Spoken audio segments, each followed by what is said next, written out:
Tasdile, good evening, everyone. Good morning, good afternoon, and good evening to all the participants present in this webinar and who are joining us live from YouTube from the different parts of the world and in different time zone. And before we start our actual session, I'd like to request all of you to kindly keep your videos on and the microphone on mute to avoid any interruption, please.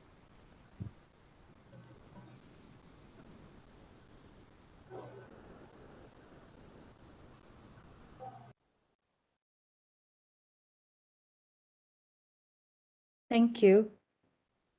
Please allow me to introduce myself. I'm Tenzin Doma. I'm currently working as a program coordinator of Tibet House, Culture Center of His Holiness the Dalai Lama, New Delhi. I, on behalf of Tibet House, New Delhi, would like to welcome you all to the virtual conference on the wisdom of Anatta, emptiness, and Nibbāna, Nirvana from the Theravada and Mahayana traditions. And please welcome our chairperson, Venerable Dr. Thammapiyaji, Secretary General at International Buddhist Confederation, and to all the speakers, Venerable Professor Lenangana Srinivasa Theroji, Dean at Faculty of Language Studies, Buddhist and Pali University, Sri Lanka.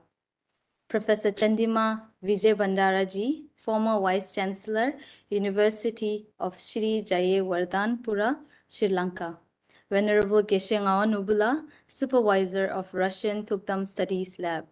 And Venerable Geshe Lotus Sangbula, Monastic Coordinator of Science for Monk Program and Emirate Tibetan Science Initiative. And thank you very much to the chairperson and the speakers for giving us your time and sharing us with your valuable knowledge with us.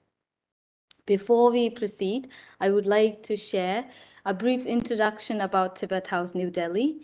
Tibet House Culture Center of His Holiness the Dalai Lama was founded in 1965 by His Holiness the Dalai Lama to preserve and disseminate the unique cultural heritage of Tibet and provide a center for Tibetan and studies. Tibet House also has a museum of valuable Tibetan arts and artifacts, as well as a library. Tibet House regularly organizes lectures, national and international conferences, exhibitions, film screenings, and festivities throughout the year. These programs mainly focused on Indian, Tibetan, and Nalanda Buddhist history, science, religion, philosophy, art, literature, and culture, where it witnesses the vital and evolving heritage of the Tibetan people. Tibet House offers different courses on Buddhist philosophy. At present, 5 years of Nalanda Master's course on Nalanda Buddhist philosophy, in which 372 participants are enrolled from 39 different countries, and 1 year Nalanda diploma course on Nalanda Buddhist philosophy, in which 860 participants are enrolled from 41 different countries and has been completed with 2 batches, and we are soon to be completed the 3rd batch. We also offer Tibetan language course every 4 months. Till now, 22 batches have been graduated so far. And this year, Tibet House New Delhi has introduced the launch of new course, Nalanda Certificate course, in short, NCC. And this is a 2-month course, which will be taught in English language by our director, Venerable Geshe Dorji Damdul, in Tibet House, New Delhi, for those people who are very much keen to do the Buddhist studies more in depth in a very systematic way, at the same time at very economical fees in a very comprehensive way. The reason for this course to be introduced is that to accommodate these people who are genuinely wanting to study Nalanda Master's Course Batch 2, which is organized once in 5 years. And the Nalanda Diploma course, while that prepares the students to join Nalanda Master's Course. Meanwhile, we already have 3 batches of Nalanda Diploma course who are waiting to join for Nalanda Master's Course Batch 2. On only Nalanda Diploma course can able to join for the Nalanda Masters course batch 2. Therefore, those who could not able to enroll for Nalanda Diploma course batch 3 batches, we launched this course so that they can able to enroll for the Nalanda Masters course batch 2. So please feel free to register, and the registration will remain open till 3rd June. And kindly spread the message amongst your friends, family, colleagues who are keen interest in Nalanda Buddhist studies. So if you would like to know more about Tibet House and this course especially, and other programs of Tibet House, kindly visit Tibet House website, www.tibethouse.in. I'll repeat, www.tibethouse.in. Thank you. And now I would like to request Venerable Geshe Dorji Damdul, Director of Tibet House, to kindly address the gathering. Geshe-la, please. Thank you, Tenzin Dumala. Thank you so much for your kind introduction of Tibet House to the audience here. And my deep respect to all the Sangha members, both from Theravada and from the Sanskrit minor tradition, and also all the participants, all who are taking part in this program as presenters and as the observers. It's a great joy for Tibet House, as Ms. Tenzin very kindly introduced, that the Tibet House has been organizing these programs, like conferences, particularly conferences on topics such as the ontological reality between modern science, the quantum physicists, and the Buddhist scholars, and also on the functions of the mind and the brain from the neuroscientists and the Buddhist, the psychologist. So these conferences have been taking place or being organized by Tibet House for all these many years. And it was since like recently that we started to organize programs on the themes which are universal amongst the Buddhists, particularly the Theravada, the Buddhist, the intellectuals, and the Sanskrit, the Chinese Buddhists, and the Tibetan Buddhists, the Sanskrit tradition, the Buddhist tradition. So with this, we have been constantly being inspired, particularly with these scholars that we invite from Sri Lanka pertaining to the Theravada, the groups.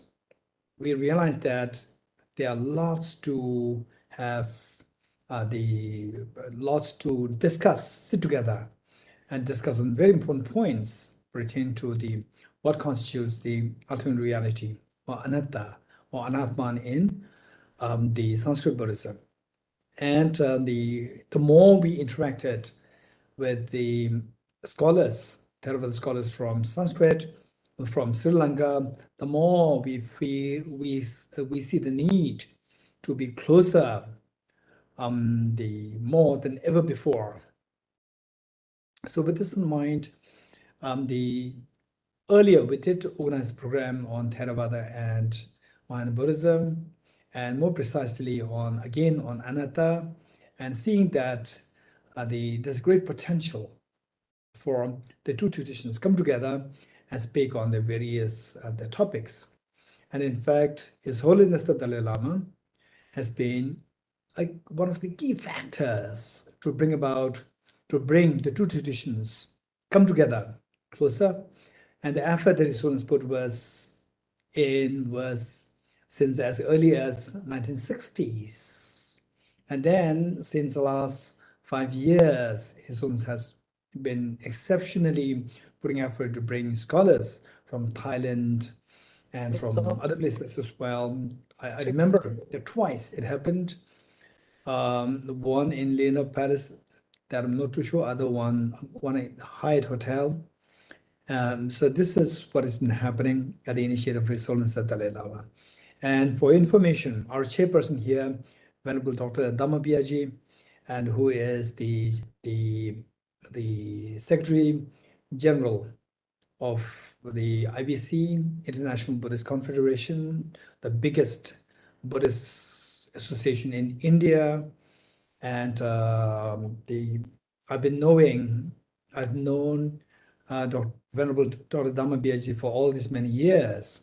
And in fact, our last meeting, he came up with many visionary ideas how we can bring about, say, the two traditions. Let the two traditions, Theravada tradition and the Mahayana tradition, come closer. Let not just as like the friends, not just like two siblings, but as someone who knows the other side so well, and on that basis to appreciate each other's the scholarly knowledge, the practice, and so forth. And so this constitutes broadly two things. Broadly, I would say three things. We talk about the three shiksha, the three high trainings in the practice of the Shila, practice of Samadhi, practice of Pragya. And for these, in each of these areas, we see that there's a tremendous the windows, possibilities for two traditions come together and really appreciate, learn from each other, and benefit from each other. And this is what the Venerable Dr. Dhammabiyaji, during last meeting, he came up with all these ideas, and for sure, I even went to the extent of asking Venerable Dr. Dhammabiyaji to see that he stays there in IBC as long as possible, because there's somebody like him, of his stature, knowledge with incredible scholarship, plus a great Dhamma practitioner, these people should actually take the role to lead the community. So this is the request that I made. On that basis, we see that there's a great possibility for the two traditions come together, for which we need like-minded people from both traditions come together, share thoughts, and then convene such conferences. So this one part. And the topic for today is, broadly speaking, is about the wisdom of Anatta or Anatman, related to what we seek, say Nibbāna or Nirvana or Buddhahood. And in simple terms, so when you speak about Anatta or Anatman or emptiness, it may turn out to be a little intricate. On the other hand, likewise, when we talk about Nirvana or Nibbāna and Buddhahood, again, it seems very esoteric. But in actuality, to make it very simple, is that what is Nirvana? It is a fearlessness, a state where you are freed from all fears, you are freed from all miseries. As simple as that. And who seeks that? Buddhists or non-Buddhists, males or females, everybody seeks that. That is what is meant by Nibbāna or Nirvana. Fearlessness, everybody seeks it. Even if you don't believe in religion, but still you want to get the COVID vaccine, you want to get it. You don't want to have the fear of COVID. So you want to get rid of all the fears. Total fearlessness is known as the Nirvana or Nibbāna. And what is this fear? So how are these two related? Say you wake up, say you have the dream. In the dream, you go through so much of fear, where the ghost is chasing you, tiger is chasing you, you have fight with your, say, the neighbors, and you have say you are not getting the COVID vaccine on time, and so for all these fears in the dream, you wake up, all these fears will come to an end. So you become total fearless pertaining to what you have been going through in the dream. So waking up from the sleep of ignorance, that takes us to the total fearlessness from a life, from samsara. So this is the topic. And the other one, the goal, in terms of the goal, the fearlessness, and again, the infinite happiness. When you speak about the Buddhahood, again, people say, oh, this is something Buddhistic, this is something Buddhistic, or this is about is from Mahayana Buddhism. But everybody seeks infinite happiness. If I give you, let's say that if I give you one chocolate, then you like it. And if I ask you, how many times should I give you chocolate? If possible, every day. Every day. So this is the instinct that we have, instinctive desire that we have to go for the maximum happiness is also known as referred to as the infinite happiness. And technically speaking, this is known as Buddhahood, as simple as that. And who wants to have it infinite happiness? Buddhists or non-Buddhists, males or females, or Asians, non-Asians, everybody seeks it, including the non-believers. Everybody seeks the maximum happiness. At least if I ask, okay, if you don't believe in religion, that's fine. Do you want happiness for your family? What degree of happiness do you want for your family? 10%, 80%, 100%. Everybody will say it possible 100%. So this is the meaning of seeking infinite happiness. And this infinite happiness, in technical sense, it is referred to as Buddhahood, awakening your potential fully, where you are left with no metal stains, that all metal stains are gone, and your nature, the true nature of yourself, becomes manifest fully. So this is what is referred to as the full enlightenment or Buddhahood. So in this connection, how the concept of Anatta and Anatman, waking up from the sleep of ignorance, partially or fully, determines the state of the fearlessness, which is Nirvana, and the state of infinite happiness, which is Buddhahood, that we all are seeking. So with this, we're so fortunate today that we have Venerable Dr. Dhammabiyaji as the chairperson, and while he has been very busy the last the more than 1 week, traveling everywhere in the world, and he made it a point that he takes up time for us, and he just arrived again from from his all these busy travels, and we are so grateful to Dr. Dhammabiyaji to kindly accept this and to make a time for this to share this session. And the two great prominent Sri Lankan scholars, Professor Chandima Vijayabandaraji, a great scholar, and in fact, the former Vice Chancellor of University of Sri Jayawardena Pura, Sri Lanka. And also we have the Professor Linagala, Venerable Professor Linagala Sirinivasa Thero, Dean, Faculty of Language Studies, and from the Sanskrit Buddhism or Tibetan Buddhism, the Mahayana Buddhism, we have earlier all the scholars that we invite from the Mahayana traditions, they are really richly great scholars, but they are like my age or older than me. In fact, I also become as the youngest one.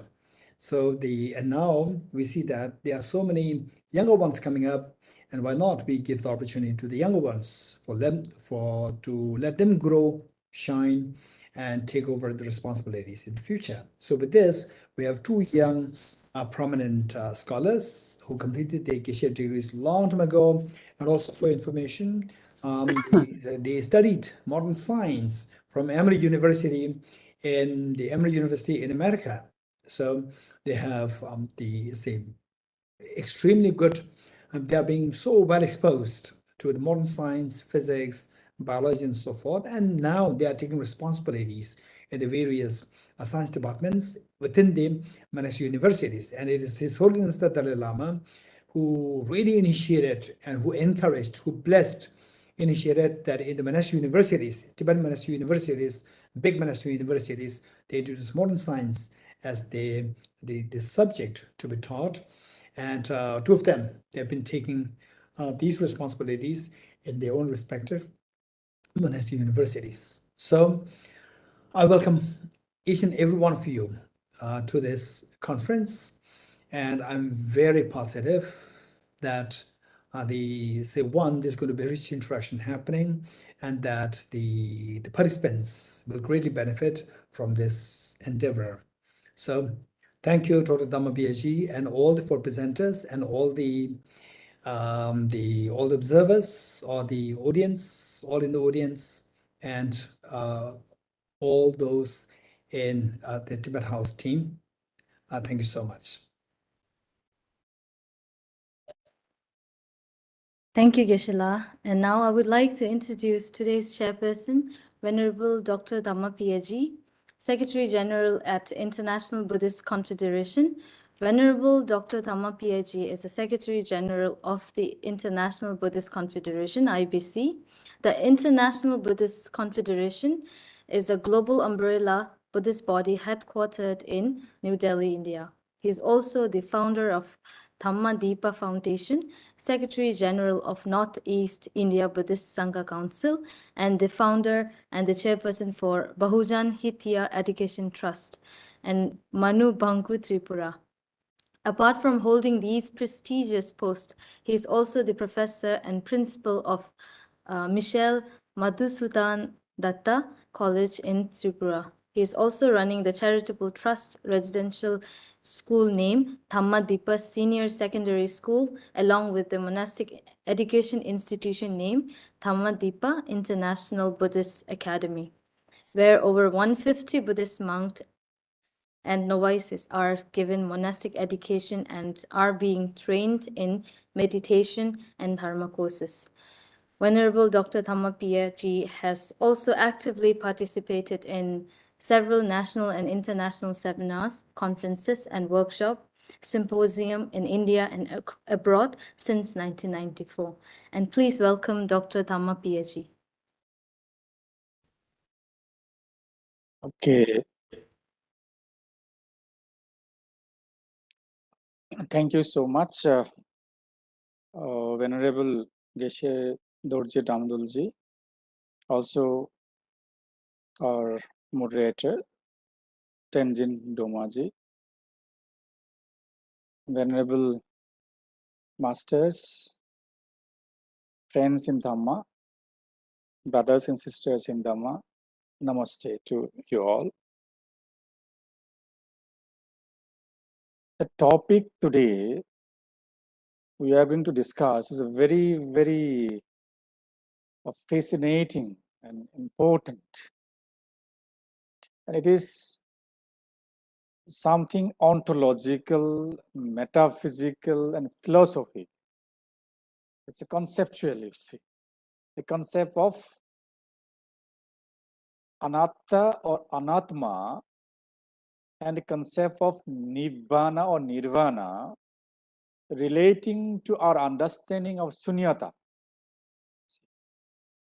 So these are the concepts which we come across in Buddhist scriptures or text. The other day I was discussing with Venerable Geshe Dorji Damdulji. We have different traditions, though we belong to the same root, that is the Buddha Dhamma, but we have different perspectives and different ways of understanding the teachings and the reality that Buddha has taught. And sometimes we may have some kind of either less proximity or understanding about each other, or we do not know at all about each other, how we understand the teachings of the Buddha, how we do practice what we aim at, because we don't interact. So I have suggested Venerable Geshe Damdulji, if we can have some kind of interaction or seminar or workshop or symposium on certain topics or the concepts to find out whether there is a common understanding cutting across all the traditions that we have. Mahayana tradition, Theravada tradition, and we have Nalanda tradition and many other traditions. This idea of having a symposium or conference on Anatma or Anatta, emptiness, Sunyata and Nirvana came up. I'm very much thankful to Venerable Geshe Dorji Damdulji for having this idea come true, actually. Idea come true.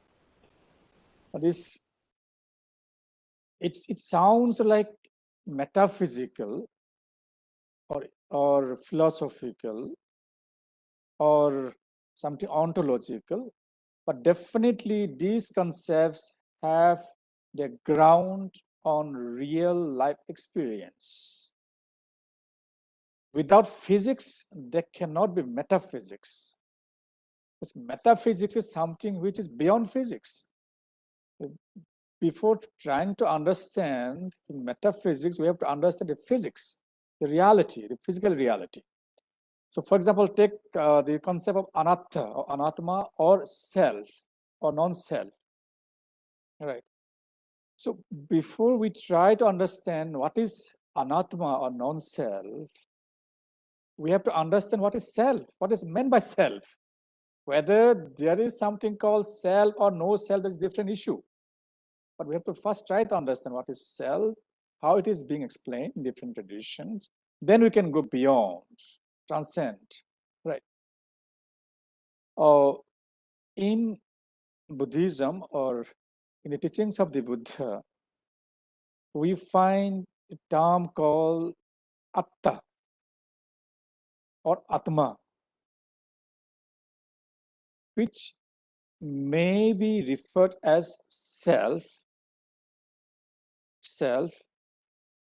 and Buddha has different explanation of it, that is anatma or non-self.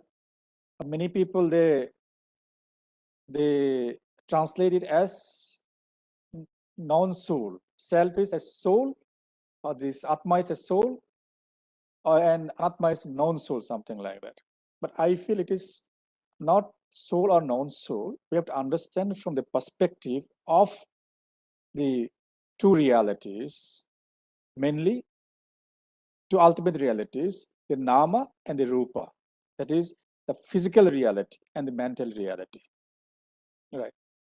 So when we talk about a human being or any living being having aggregates, the 5 aggregates, a human being, a person, having mainly 2 realities, the physical reality and the mental reality. Now, the physical reality is rupa, only one reality. Mind has 4 components of the realities out of the 5 skandhas. So when we take out one by one, say rupa, okay, we keep aside. In nama, then we the 4 the aggregates.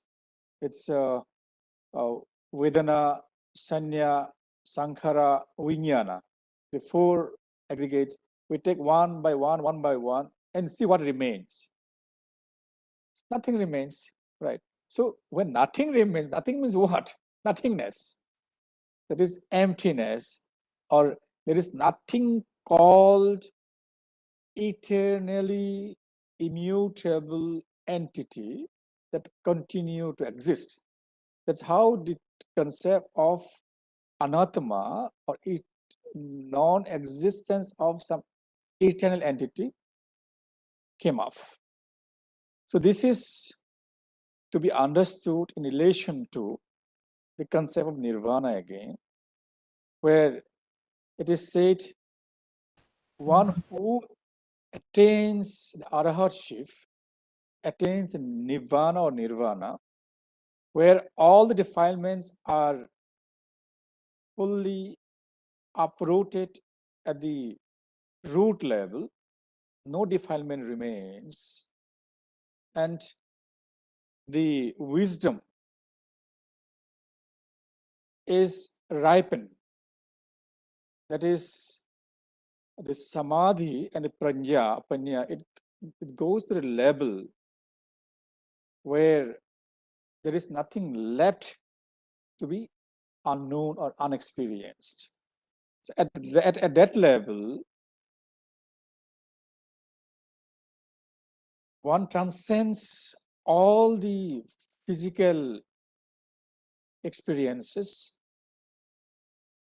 And when one transcends the physical experiences of the misery or suffering It is said there, Nirvana means Nirvana. Nothing remains there.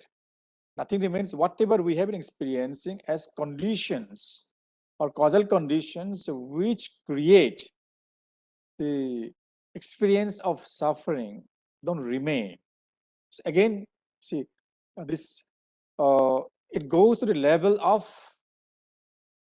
non-experiencing what it used to be there earlier. So we transcend. So there it comes again,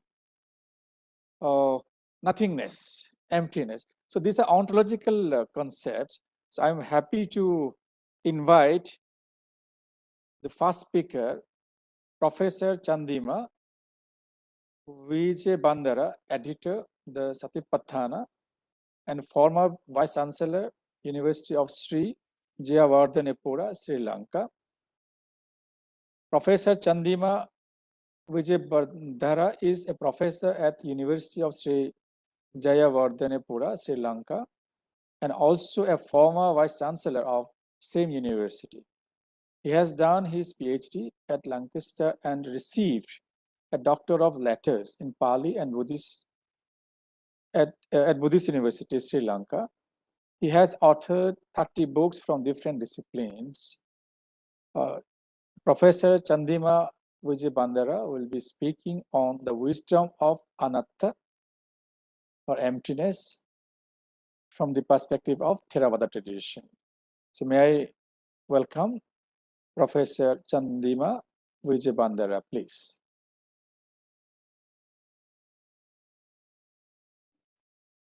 Thank you, Venerable sir. Thank you. I'm sorry that I cannot remember all the names of you. So please forgive me for, just being abstract and saying that chairperson, director, and all distinguished venerables. Today, my topic actually, wisdom of Anatta. Something related to that has been presented to you by chairperson, venerable. Actually, I'm happy the topic is termed this way, wisdom of Anatta. I really love that. Because Anatta shows Buddhist wisdom in its peak, because it's a highly balanced philosophical concept, showing us that Buddhist philosophy is not sort of very simple metaphysical kind of approach. It's a very wise, very balanced, and practical, dynamic approach. So Anatta is a central concept in Buddhist ontology, but it's one of the most misunderstood concepts as well. When you read Buddhist books written in English by different authors, you find that their understanding actually is not very accurate, because some people think that this is a negative teaching, right? For instance, I remember when I used to do my doctoral research in Lancaster University, I was given an opportunity to talk to some non-Buddhists on Buddhist teachings. And after the talk at the Q&A session, one Englishman said, I really love that Buddhism. It's really, really great. But one thing is really appalling, this abnegation of self, right? He said it in a very strong emphasis, abnegation of self, right? I was astonished, because this is a problem in Indian philosophy very much rooted. Now, during the lifetime of the Buddha had to face two types of teachings. That one group were saying that there is a soul, and that soul continues throughout the samsara. That soul continues through samsara, and so what really happens is that as someone changes the coat, our soul is also changing from one physical framework to another physical framework, but the soul remains the same. Another group said there is a soul, of course, but with the death, it really gets annihilated. There is no continuation of the soul. Still, it is soul. So, in the map of the contemporary views that Buddha made in Brahmajala Sutta, all the views were divided into two camps. People who believe that the soul continues permanently, right? But another group, soul gets annihilated, but there is solid something called soul, right? So Buddha, in fact, as a very bold revolutionary thinker, right? He rejected, he sort of rejected to accept anything dogmatic from his background. So he was as a sort of free thinker, right? He exercised his wisdom against this type of extreme teachings, and after his enlightenment, he sort of explained to people, right, that there is no such thing as soul, but it doesn't mean that there is nothing at all in the world. It's not absolute nihilism that we have to remember, because some people consider that to teach anatta, the soullessness, is leading us to adopt a nihilistic attitude. No person, right? Even some Buddhists are of this understanding. Sometimes, when you join a meditation group, meditation master says, meditate, but never think that I. So they say, in Buddhism, there is no need to use I, we, me, you. There is no any being as such, right? Even some Theravada commentators commented saying that there is Nibbāna, but there is no one who has attained Nibbāna. Atti Nibbūti, na Nibbūta Puma. Right? Right, like that. It has been attempted in the Buddhist history also to make it a non-personal type, non-personal, Vina Puggala, right? No individual, right? So therefore, actually, you need a lot of wisdom to understand properly what the Buddha actually meant, right? The Buddha could not actually evade the issue, right? Discussing this, but sometimes there were people who really hopeless, right? So with such hopeless people, even Buddha refrained from talking about soullessness. There was a person, according to Theravada literature, there was a person called Vachchagotta. This Vachchagotta came to the Buddha and asked Venerable Sir, there is soul, isn't it? Right? The Buddha did not answer. He only said, don't say that.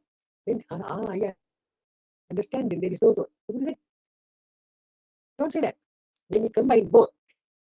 He said, yes, there is soul and no soul. Is that so? Venerable Sir, no, don't say that either. Then he said, there's neither soul, there is no soul also. It was also Buddha discouraged. But he did not give a positive answer. So he was very upset. Buddha didn't give him a direct answer. So very unhappy, he went away. Then Venerable Ananda, who was near the Buddha, right, asked, Venerable Sir, you normally tell people that there is no soul, Anatta. But for this person, you didn't say that. He asked whether there is, whether there is not, whether there is and not, and neither is nor not. All four possibilities he asked, and you didn't answer. Why? Then Buddha said, this person has a preloaded concept in his mind. He came thinking that he has a soul. And he's not critical enough. He's not vigorous enough to shed his view. Even if I tried to explain, he would not understand. Instead, he would adopt a wrong view, thinking that when I came to see this person, I had a soul. After talking to him, I lost that soul also. Now I am a soulless fellow. So, Buddha understood that this person is of that kind of mentality, right? So he did not answer that person. Yeah, is it, excuse me, sorry for interruption. There is some, I think, network issue. Yes, network, maybe, yeah, maybe in Sri Lanka. Yeah, now you're better. Now you're better. Please go ahead. Now better. Okay, right. So the Buddha did not answer Vachchagotta. in either positive, negative, or in combination. And neither he denied combination as well. So when Venerable Anand asked, why is it, sir? Why is it, Venerable Sir? He said, this person is not vigorous enough to drop his view and to be open-minded and to examine whether it is there or not. Right. So this shows that this problem is a highly complicated thing, not very easy thing.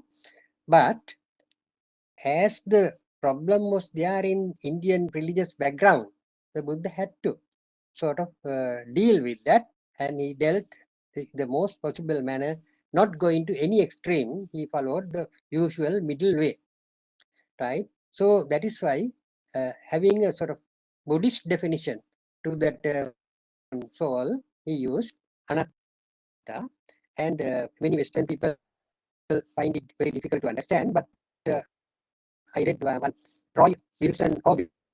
In his book, he says David Hume came close to the Buddha's understanding of the problem of soul. But the difference, he says, Buddha said that there was no soul, and he lived as if there was no soul. But the David Hume taught that there is no soul, but he lived as if there is a soul. So in practice, he didn't show that what he taught, that he sort of translated into action, right? So that was the difference that Troy Wilson Organ saw in his book Oriental and Occidental Philosophy. Anyhow, the Buddhist point of view, Buddha's point of view is that by definition, the Indian concept of soul or the Brahmanic Hindu concept of soul was of a permanent, unchanging, static entity. He got the definition from their own claims. So he said the sort of atta that these people believe is sasata, right? He got entire definition, right? Permanent, unchanging, non-evolving, something that remains the same. So that was the definition given to concept. So Buddha found this is untenable. He absolutely used this concept because this really militates against the concept of change.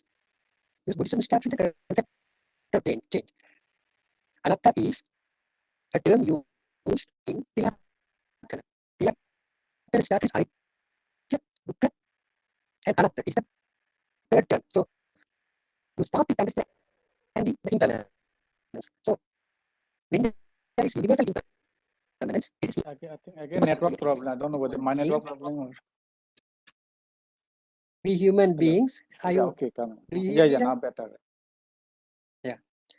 So it's impossible for us to have a permanent soul. Where Buddha asked people whether you believe in physical soul or psychological soul. Some people change from physical to psychology, mental, and from mental to physical. They kept on changing. So Buddha had to deal with all two aspects, and then the Buddha analyzed this nama rupa, physical aspect and mental aspect, and he divided it again to Panchaskandha. And in Panchaskandha, Buddha saw nothing permanent, nothing everlasting, right? And some people, right, analyze this to claim that according to this, Buddhism does not believe that there is anything permanent in fivefold constituent elements, but there is something permanent elsewhere. In addition to this Panchaskandha, there is something which is called soul. But Buddha prevented that sort of interpretation by limiting all what we have into Panchaskandha. Right?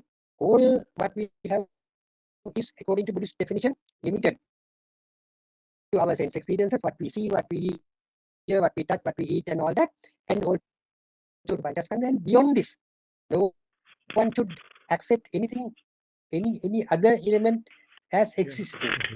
That's the Buddha's point of view. So, any disturbance again? Yeah, disturbance a little bit. I think yeah, you can go ahead. I think the network So is now better. having right. So in Buddhism, we should not misunderstand. The one point I want to make is that just because that there is no permanent everlasting entity, it does not mean there is nothing at all. That sort of nihilistic point of view is not there in Buddhism, right? Some people take the statement that the simile of a vehicle. Now, yatahi anga sambara hoti sabdo ratho iti, right? When the parts are together, you have a vehicle, right?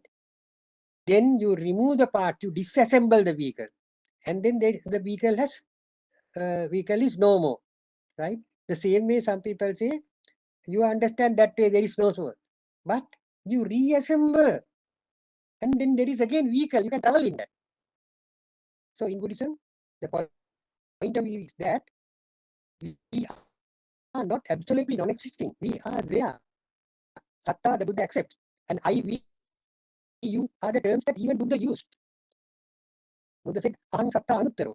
I am a great Some teacher. network problem, I think, again. Hello. Yeah. Okay, please, can you repeat?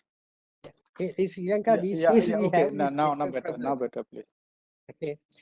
So it does the Buddha's analysis of person into fivefold aggregates, right, should not be misunderstood that there is no someone at all. In Buddhism, if there is no someone at all, if there are no satta, no beings, how can we have Nibbāna, right? So atti sattoti sammuti. Beings are actually convention, right? But convention is not untruth. That we have to remember. Buddhism has two types of truth. Paramatta Satya, Sammuti Satya, not Sammuti Asatya. So Buddha says, Aham Satta Anuttaro. I am a great teacher, right? And he says, when I was Sumedha, when the Buddha Dipankara was there, I took my Abhiniha, my Pranidhana and all that. So this means individuals are there, right? Not absolute nihilism. That is why we call this Majjhima Patipada. Permanent everlasting soul is not accepted. Permanent everlasting soul is not accepted because if people have that element, psychological or physical, which refuses to change, then impossible to have any improvement, right? It is possible for us to attain Nibbāna, to transfer us from the Puthagjana stage, because things are impermanent. That means no soul. If there were a soul, right, it would completely refuse any change. So from our childhood day, right, we were not even able to read any single letter, not even the alphabet. But we went to school and we learned many languages, several languages, and today we can speak other people's languages also. How come it happened? Because our mind, our body, and everything, kept on changing. When something is changing, you can manipulate the change, right? Change you manipulate. It is possible to manipulate change because there is no permanent, everlasting, static soul. So the beauty of our Buddha's Anatta teaching is that it really allows us for development. It really provides occasion for us to change, and change you manipulate to develop, right? So bhavati is the Pali term for happening, and bhaveti is the Pali term for you manipulate happening. So that is why we have bhavana, to develop, right? So development is possible because our personality is a dynamic, positive, but impermanent something. So Anatta, this Pali term Anatta, should never be understood as something negative, because in Indian languages, even though certain words look like negative, they have a very positive program philosophy behind it. Good example is Ahimsa, right? India got its freedom because of Mahatma Gandhi's Ahimsa project. Ahimsa is a negative term, non-violence. But Mahatma Gandhi applied it to politics and he won independence India because it's a very positive, very dynamic program. Even though term is a negative term, the project was a very positive project. It was action-oriented, dynamic something. The same way, Buddhist Anatta is not a negative term. It doesn't deny existence. It accepts existence, but it denies permanence. Permanence is a useless thing. Again, network problem. If all of a sudden, if all of a sudden, this program, while we are in this program, if everything becomes permanent, we are going to be frozen. We are going to be statues, absolutely useless.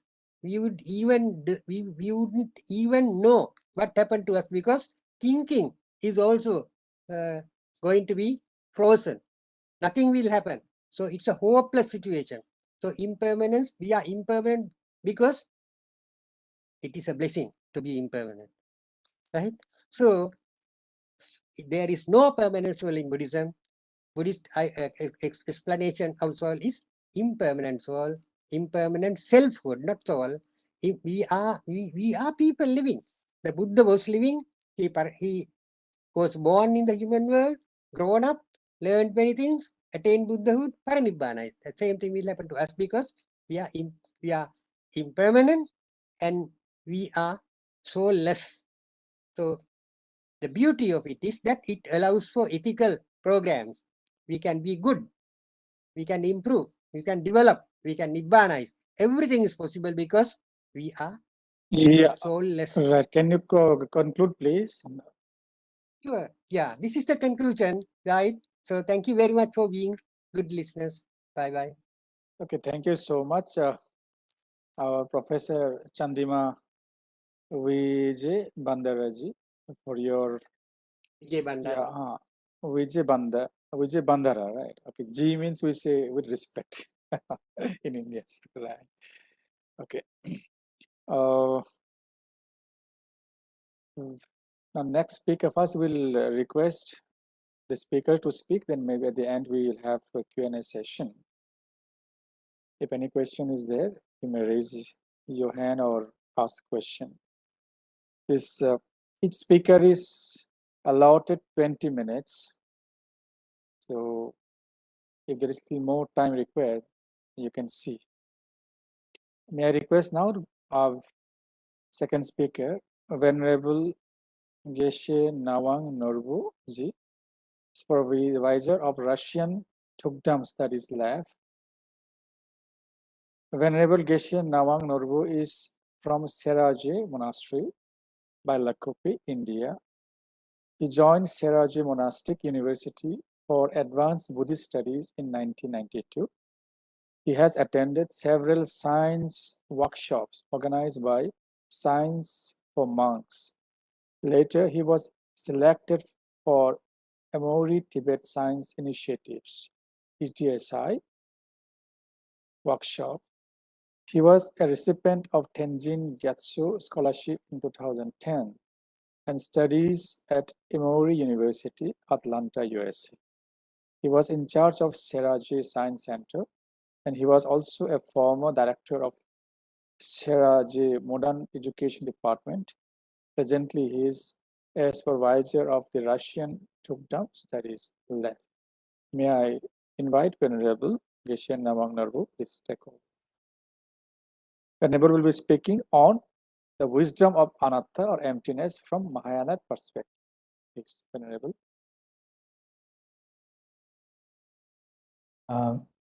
Tashidele, good evening. This is, for me, it's a privilege. And this is actually the first time that I'm speaking on a virtual platform on any Buddhist topic. This is the first time I'm on virtual platform. So I'm not sure I'll be able to,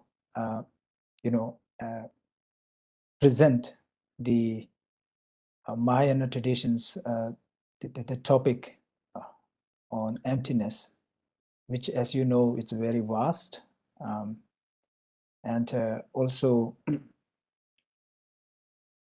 it's not that easy. I'm not sure about the other scholars on the present here, but for me, it's a very challenging topic. But I took this challenge because I have been studying Buddhist philosophy as since 1992. Although I'm not a good,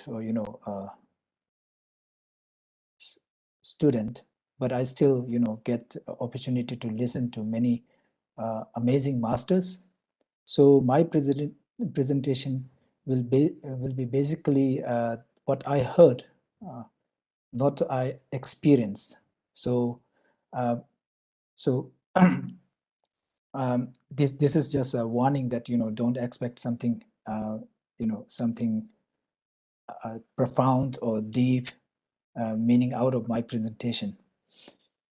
Before I start, as I said that I really appreciate getting this opportunity, because emptiness itself, the term itself, it's as Professor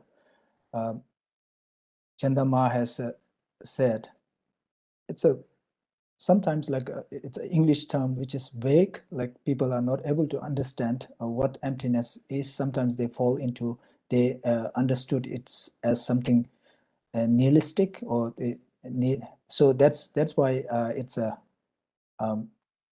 tricky one. But still, I without understanding the emptiness myself, but I take this opportunity because I remember Deva in his 400 stanzas had said that, just doubting about the term or the meaning of emptiness itself will destruct the many seeds of samsaric rebirth. So I hope that just sharing or just coming up with some ideas about emptiness that I understood will be able to at least somehow stop some of my rebirths in a samsaric world. That's my expectation here. And then the reason that I want to share, or another reason is that, as we all know that we have been discussing, and the Honorable Chairperson has described about me, saying that I had been to Emory, I have started studying in a Buddhist university. So he when he introduced me, so that's sort of and the day I received the invitation from the Tibet House to be the part of this virtual session, that was, I think, in April 28, when I read that email. And then since from that day, I have been thinking a lot what I should present. And I was concerned about lots and lots of things. And then the moment that when I received that email, I was in Bir, I think in Himachal Pradesh. But still, I believe that I was the person that read that email. Although I'm currently here talking to you, but I still have that sort of a notion that, I was there at that time. That, in a sense, is somewhat like what Professor Chandama has said, like the permanence, notion of I that is accepted in non-Buddhist, school or non-Buddhist So that's there. So that defined me as a person who's still at a very ordinary level, where I still feel that I was there, although I have already changed. I'm not the person that I'm here right now. That's why that's sort of a misconception or misunderstanding that I have. And then with that misunderstanding, when Geshe Damdul define the liberation or the Nirvana, he said that Nirvana is a state of fearlessness, but I'm in fear right now, nervous, so don't know. So that also remind me that I'm still in, samsaric world, not liberated. So I have lots of struggle to do, lots of studies to do, practice to do. So with those ideas, I have been trying to come up with some sort of a presentation that is manageable for myself and also helpful for some of the audience here. Not many, because most of the audience that I saw, I think are scholars, so they already understand what I'm going to share. But still, if there are some who might get some ideas from my presentation, I'm trying to relate everything to my experience rather than coming up with some sort of a scriptural quotations or presentations. So the the inspiring teaching to do more research on selflessness is the one that I found out from the Chandrakirti's entering into the middle way, where he said that, let me just quote this, seeing with their wisdom that all afflictions and faults stem from the identity view, grasping at the perishable collection, and knowing that self is the focus of this identity view, the yogi engages in negation of the selfhood. So this is the one reason why I, as a Buddhist monk, need to explore and study what actual self that has to be negated. Although as a Buddhist, we talk about two types of truth, like conventional truth and the ultimate truth. So self exists, but the self that has to be negated is the one that we have wrongly understood or wrongly viewed. That's the reason why we are all going through lots of turmoil or physical or mental disturbances. So that's why I think it's important that we need to analyze and study the actual self. And then the second reason is that the Shanti Deva, in his the Guide to the Bodhisattvas, where I think that's the 8th chapter, I think the wisdom chapter, from the beginning he said that all these practices were taught by the Mighty One for the sake of wisdom. Therefore, those who wish to pacify suffering should generate this wisdom. So that wisdom is empty, wisdom that realize emptiness. So here is also one reason why we need to explore and understand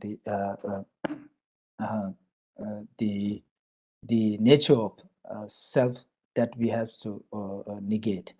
And then another reason why we need to know the self that we have to negate is that the Nagarjuna said that without contacting the true existent which mind has imputed, one will not apprehend its non-true existence. So these are the reasons why we have to explore and study what is that is causing us all these troubles. So with that, let me just go through briefly about the talk about the nature of selflessness, understanding of nature of selflessness in Buddhist teaching. So Professor Chandama has already presented about the lack of permanent or partless or independent self. And then there's a selflessness understood in Buddhist philosophy, the lack of self-sufficient, substantially existing self, which is also the understanding of selflessness in Buddhist, which is accepted by all four major Buddhist philosophical schools. And then there comes the these two are like selfness or person, not necessarily talking about emptiness. And then when it comes to Mahayana schools, there's a Chittamatra school or mind-only school, where the lack of the Mahayanas, the Chittamatra school or mind-only school, propound that there is no external existence, that there's a lack of external existence there.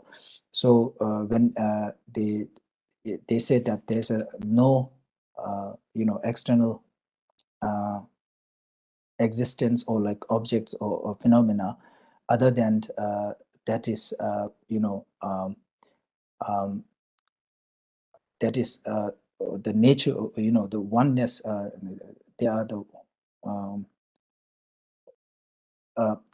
that's the mental imprint that ripen, and one part just project as the object of that consciousness. Other than that, there's no external things or objects. So here comes a little bit deeper understanding of the nature of existence, where everything has to be depend on the subjective world. So that's a little bit deeper. And then the last one, or the highest Mahayana school, they talk about the selflessness of the Chittamatra and middle way school both talk about the selflessness of person as well as selflessness of phenomena.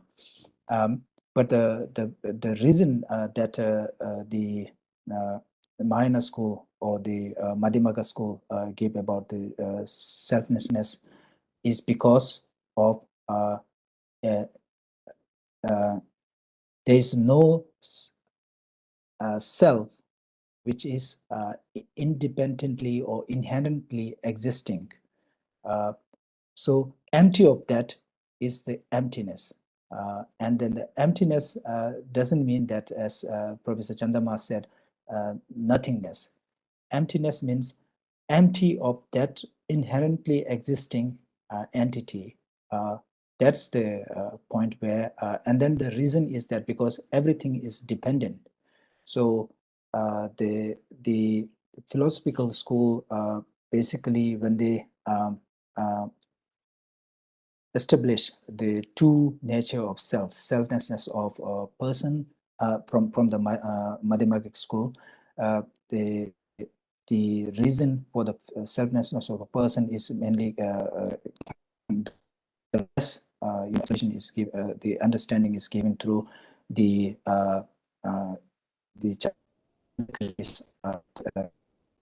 text on the seventh chariot, the parts and what Professor Chandama has said, similar like that. When you dismantle everything, you won't be able to find the self. But when you assemble everything, you will be able to project self. Yeah. So the one of the best logic to about the existence of independent nature of everything, selflessness of person, and then the selflessness the Nagarjuna's stanzas from the Madhyamaga Mulakarika, the first chapter, where Nagarjuna said that neither from itself nor from another, nor from both, nor from no cause. So this is the best or one of the best reason to critique the idea of the selflessness of phenomena. So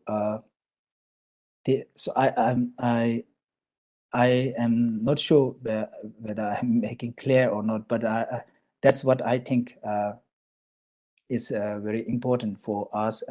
These are the reasons why we are trying to understand the nature of the self, and also the understanding of the different nature of the self, and then how to negate those understanding based on logical reasonings.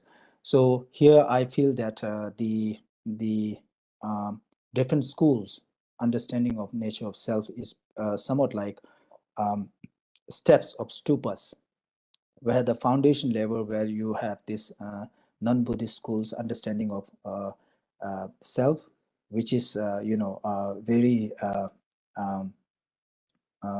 vast. There are so many misconceptions there, and then when you are able to negate that, and you reach the second level, where we talk about the lack of self-sufficient, substantially existing self, or in Tibetan we call like Ranjat Tibet. So that's the second. You reach the second stages of the stupa, and then on top of that, when you talk about the Madhyamaka school, where you said like there's no external existence, that will that will be the third. And then when it comes to the middle way schools, particularly the Prasangika Madhyamaka, so where you talk about there is no true existence, no phenomena truly exist. So, but they exist based on depending on others. So that's the highest level of understanding. And then if you go higher in Madhyamaka, you can go to Vajrayana, which is also included in Madhyamaka. So where you understand the you enhance your understanding about consciousness, which comprehend or the emptiness. That's the stage. It could be the highest. So when I say these are the stages, I'm trying to say that these misunderstanding are like it's somewhat like a scientific approach where you reduce, reduct, and then go higher up with fewer misconceptions. And at the highest level, you are able to reduce everything. And then at that stage, your understanding of phenomena is much deeper. And then at that stage, I think you will be able to generate compassion to all. You will find the reason why you need to generate compassion. And then through that, I think you will be able to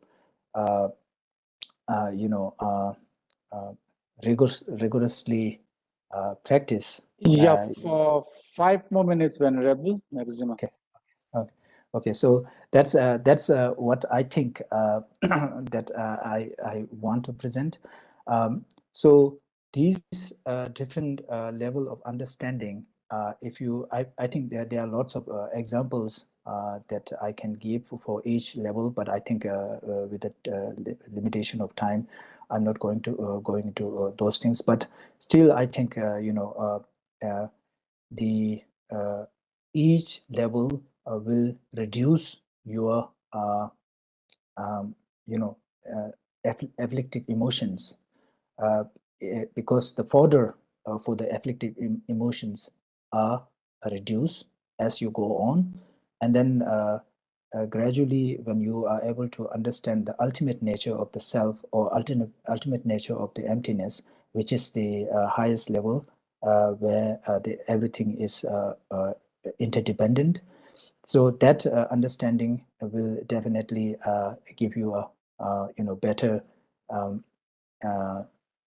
better approach to deal with your day-to-day life experiences, day-to-day life, dealing with colleagues or others, because you see the reality of that persons. So here, with that, let me just give you say that each object or each phenomena has a two side, as we call a two truth.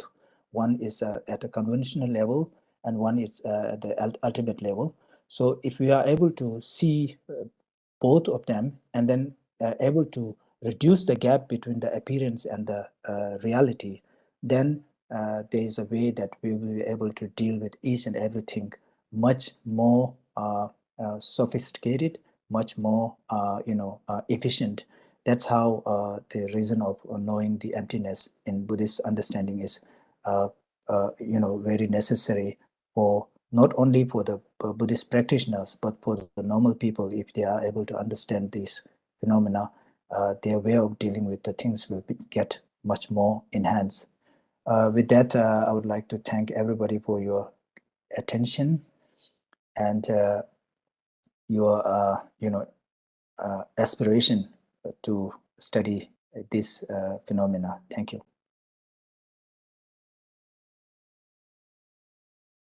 Okay, thank you so much, Venerable Geshe Nawang Norboji, for your presentation.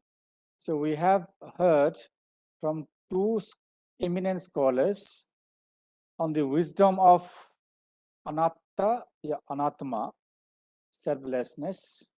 So now we'll be passing on to another area, that is Nibbāna. Anatta, Anatma, and Nibbāna, these two main concepts. How these two main concepts lead to the concept or the experience of emptiness, right? And which is supposed to be the highest. Let's see. May I now introduce our third speaker, Venerable Geshe Lodro Sangpoji. Is the monastic coordinator of science for monks program and Emory Tibetan Science Initiative. Venerable Geshe Lodro Sangpo was born in Tibet since 1992. He had been studying Buddhist philosophy at Garden Jangse Monastery and was able to attain Geshe Lalharampa degree in 2018. He did 1 year study of Tantric philosophy at Gyuto Monastery in 2019. In addition to that, he started learning science in 2006 and got the opportunity to study at Emory University for 3 years. After completing that study at Emory University, he had been serving as a science teacher and coordinator of Garden Jangse Science Center for many years. Presently, he is serving as a supervisor of Unit B Tukdam project and monastic coordinator of science for monks program at Emory Tibetan Science Initiative. Venerable Geshe Lodro Sangpo will be speaking on the wisdom of Nibbāna or Nirvana from Mahayana perspective. May I request Venerable, please, floor is yours. Venerable, please. Thank you so much. First, I want to say, express my gratitude for giving me this wonderful opportunity to share some knowledge with brothers from the Theravada traditions. And as Geshe Nawang said, I myself also not, very well known scholar. But anyway, today I'm going to present the wisdom of Nirvana from the Sanskrit-based tradition or the Mahayana. And without much taking time, when we speak the Nibbāna or Nirvana, Geshe Dorji Damdul said that Nirvana is some sort of, fearless state, and the liberation from the samsara, and the attainment of the Buddhahood, and elimination of all the defilements or obscurations, or the to speak Nirvana, I will try to speak from the point of view, from the school point of view, and then the Madhyamaka school point of view. And from the Chidananda school, there are two different types of schools. The true Aspectarian thought of school and false Aspectarian thought of school. And the true Aspectarian thought of school, the follower of these schools are mainly relying on the literal meanings of testimonies, scriptures, or the sutras by Buddha himself. So from this school, they believe or claim there are three different final or the ultimate destination of nirvanas. So in principle, there are three different final states of nirvana. And these are three types of emancipation of Sharvaka, Pratyeka Buddha, and Bodhisattva. In the sutra, such as the Ludri Miseba Tembindo, in Exhaustible Intellect and Gondrigindo, and the Intention Commentary Sutra, in these, based on these sutras, they state these, they believe or claim three different type of final ultimate nirvanas. And also the reason behind that is that they accept the presence of three different naturally present affinity or the seeds of transcendental wisdom in the three followers of three yanas or three vehicles, Charvaka, Pratyeka Buddha, and Bodhisattva. And because of that, these three naturally present affinity or the seeds of the transcendent wisdom, and it served as a basis for the occurrence of three different types of mental dispositions. And from that, there are three different types of actualizing transformative methods. And through that way, the fruitions will be three different types of nirvana. So Sharvaka Nirvana, the Nirvana, the Arhat of the Sharvaka, and then the Arhat of the Pratyeka Buddha, and then the Buddhahood. And in the Sutra of the Intent Commentary stated the reason behind why the Arhat of the Sharvaka and Pratyeka Buddha cannot attain the Buddhahood. The stated reason is that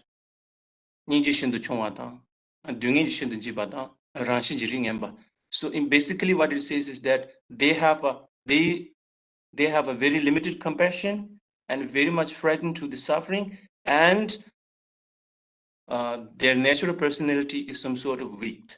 And because of that, they don't have the capacity to attain the Buddhahood or the enlightenment. And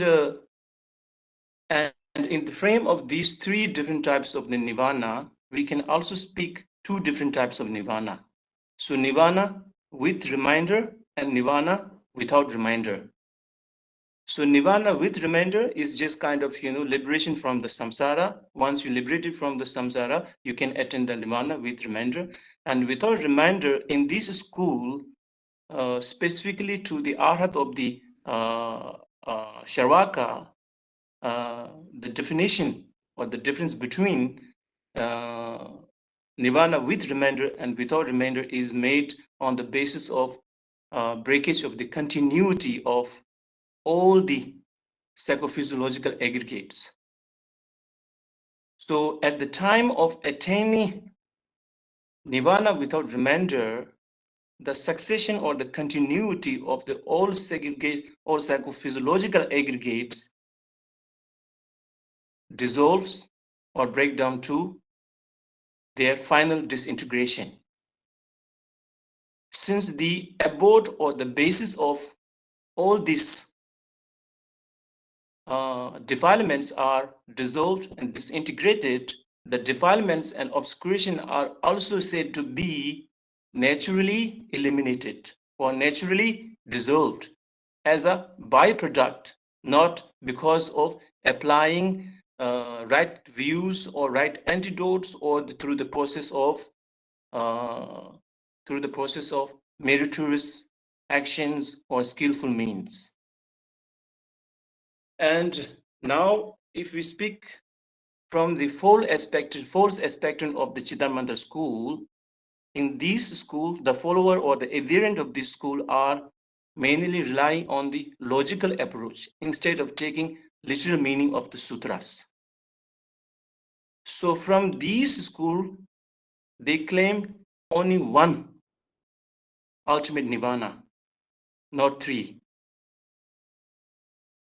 So the one ultimate or the final Nirvana is the attainment of the Buddhahood, not the attainment of the Aharshit of the Sharvaka or the Aharshit of the Pratyeka Buddha. And they believe Pratyeka Arhat of the Pratyeka Buddha and the Arhat of the Sharvaka also do have the capacity to attain Buddhahood. And their definitions of Nirvana with remainder and without remainder is different than the definition proposed by the true expectant school, thought of the school of Chitta Mantra. So their definition, the difference between the Nirvana with remainder and without remainder is actually discontinuation of defiled essence of psychological aggregates and not the entire psychophysiological aggregates, not discontinuation of the all psychophysiological aggregates. So they do not accept the concept of mind actually going extinction or the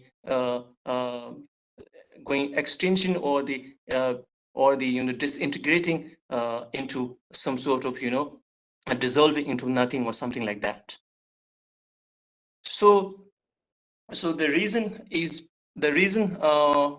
because of the beginningless and endless nature of the mind. Basis on that, they believe Sharvaka, the Arhat of the Sharvaka and Arhat of the Pratyeka Buddha also has the capacity, and they will also attain the Buddhahood. So these are the brief, from the Chitta Mantraka school point of view. Now, if I jump to speak from the Madhyamaka point of view, in the Madhyamaka, there are also two different schools. So Swatantika and Prasankika school. So from the Swatantika point of view, Nirvana with remainder and without remainder, the definition of that accords with the definition of false expectant thought school of the Chitta Mantra. So their definition is the same. In this school, Madhyamaka school, Swatantika Madhyamaka school, they also claimed only one final ultimate unexcelled state of Nirvana and not three.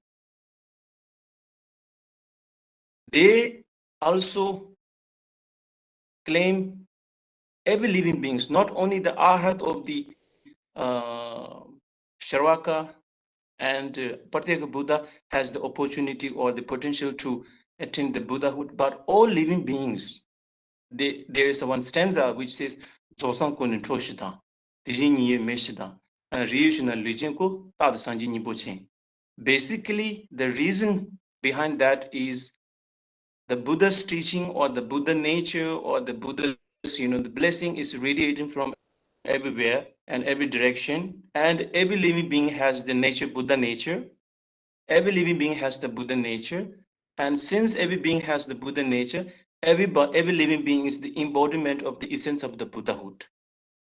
So in that sense, every living being has the potential or the seed to be enlightened or to be attain the to attain the Buddhahood. And another reason or additional reason is that all the defilements or the different layers of the mental afflictions are not embedded in the true nature of the mind, true nature of the consciousness. These defilements or the negativities are adventitious. They are temporary and they can be removed. So in that sense, the obscuration, the obstacle to attain the Buddhahood is the adventitious and can be removed. So everyone definitely have the capacity to attain Buddhahood, which is the unexcelled, unsuppressible, the supreme or the highest Nirvana. And also another one reason, they assert is that the Buddha himself actually want to liberate all living beings into the equal state of his attainment. Buddha wants to attain all the living beings into the equal state of his attainment, which is the Buddhahood, which is the enlightenment. Therefore, he has shown the path, or he has shown the instructions, and instructions something like in the previous two presenters spoke about the emptiness, and then also the generation of the bodhicitta and compassion and all these things. If this is not the case, then Buddha will be some sort of little bit biased or a little bit discriminative. That is unacceptable, illogical, and nonsense. Therefore, everyone has the potential to attain the Buddhahood. And now I think since I do have a very limited time, now I just want to speak about the logical reason behind the possibility of attaining Nirvana or then attaining Buddhahood.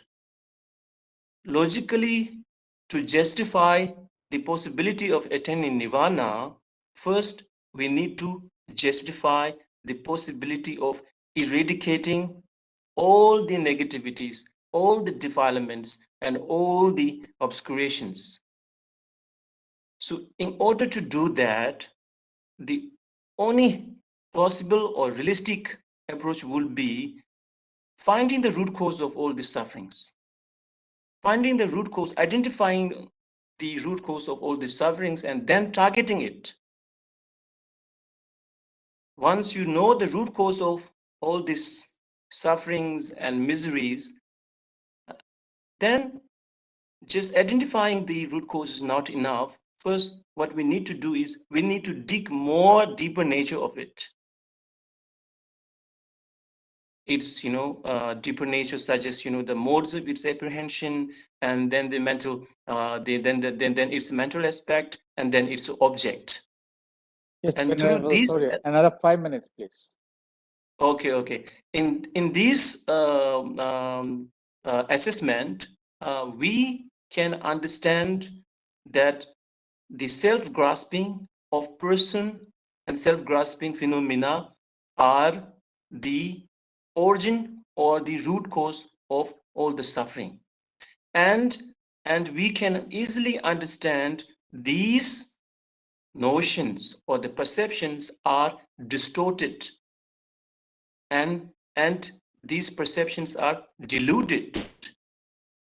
Once we know these are deluded, then we need to apply valid cognition that is completely contradictory to the modes of their apprehension and to the mental aspect, and that is completely contradictory to the self-grasping in terms of the modes of their apprehension and their mental aspects and their object. So in that aspect, in respect to that, so here we have on the one hand self-grasping, and the other hand the selflessness of the concept of selflessness of the person and phenomena, and the one notion is diluted one, then the other one is valid one, valid cognition. So therefore, when you contemplate the valid one, the valid cognition, the realization of that, when you contemplate that or when you cultivate that, then automatically the self-grasping of person and self-grasping of phenomena will reduces. So the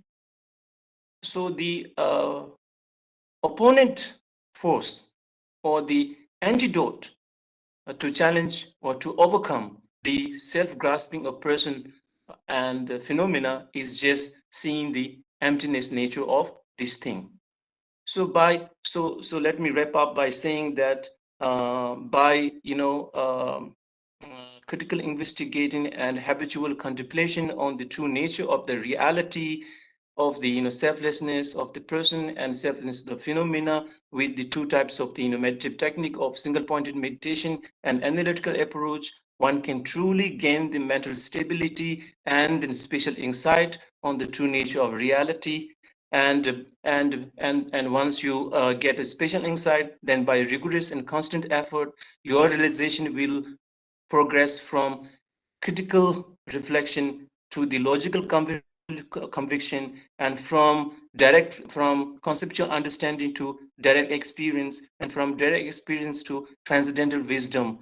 As your realization progresses in this manner, at the same time, the eliminations of the different degrees of self-grasping also proceeds along the way, and finally one can truly gain the unsuppressible supreme knowledge of the wisdom, omniscient wisdom of the enlightenment. Yes, thank you. Okay, thank you so much, Venerable Geshe Lodro Sampochi, for your presentation.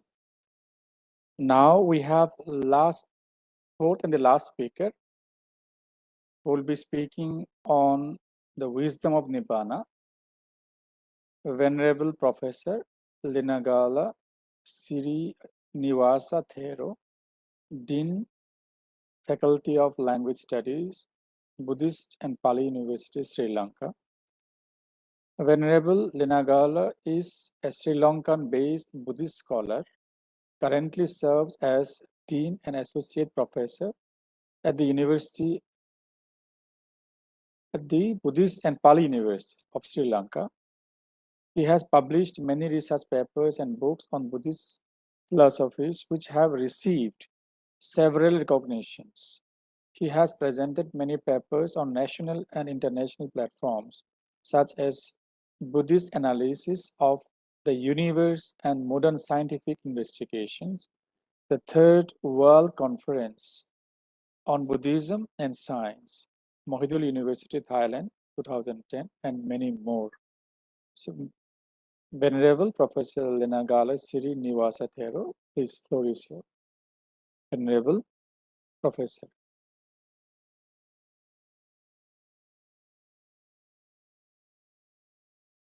Are you here, Venerable? Yes, Can yes. you hear me? Yeah. Okay. Namo tassa bhagavato arahato samma sambuddhassa. Good But we evening cannot to see you you. We all. cannot see you. Sorry, we cannot see you. Your video is off. Can you see? No. You can see only Srinivasa. Uh, No face, only letters. how is now?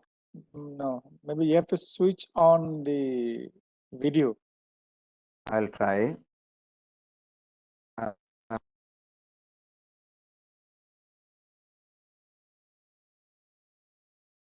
Video is off.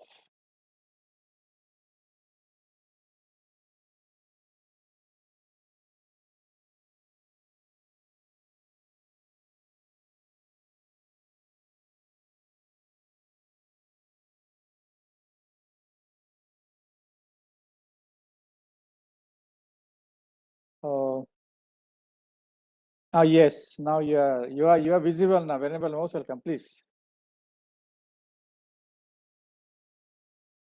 No, now no voice now, no sound. Your video has come, but sound has gone.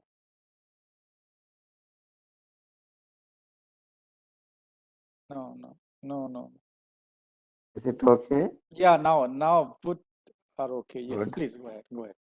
Thank you. Okay, I will keep phone here. Is it okay now? Yes, fine. Go ahead. Again your voice gone. No voice now, no sound. Is it okay? Yeah, now okay, please go ahead. Because sometimes I'm using my mobile phone when the Okay. calls are coming, at that time I lose my voice. Okay, fine. Sorry Okay. for the disturbances. Okay. Yeah, go ahead. Thank you for giving this opportunity to me. Today, I would like to explain the path to the liberation with reference to the Theravada tradition. Before that, I would like to get the permission from all the venerable sirs and also professors, other distinguished scholars, including Professor Chandima Vijay Bandara and other persons.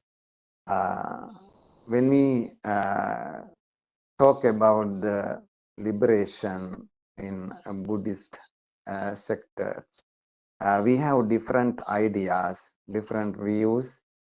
As Sri Lankan and other Theravada traditions consider about the path to the liberation, we are actually in one position.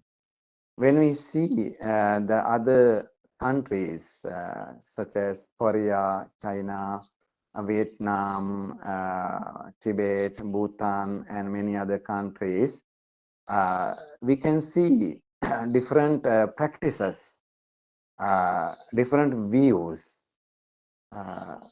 When we think about these things, we have to turn our attention to the real path. We will say we have the real path. All the religious groups and also all the Buddhist groups will say our path is the correct path. Your path is wrong. This way we can say, but after the passing away of the Buddha, the Buddhism is spread in every hook and corner in the world. Then the people added some things to the path to the liberation according to their culture, according to their beliefs, and according to their traditions. That is why we are very, very different from each other. And when we go to the Buddha Gaya or Bodh Gaya, we can see different people who have arrived from different countries and who are practicing the path to the liberation. They are following different practices. Some are like physical exercises. Some are following mental exercises. Totally, they are following the meditative objects without moving their body, the components, limbs of body, staying in a straight position. They are practicing the meditation, closing their eyes, and with a peaceful and calm body. According to the teaching of the Buddha, when we consider about Sutta Pitaka, we can see the path very clearly, which was explained by the Buddha. Once Buddha explained to the Kalama people, in Kalama Sutta, there may be some persons who are coming to your village saying different paths to the liberation or final goal.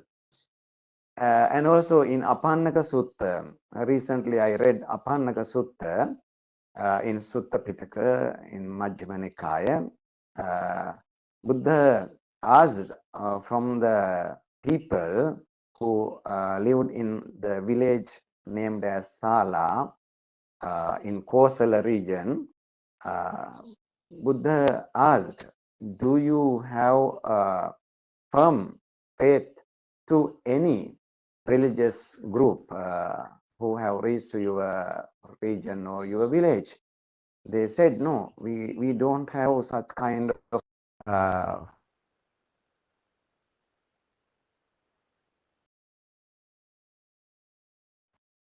anyone who have to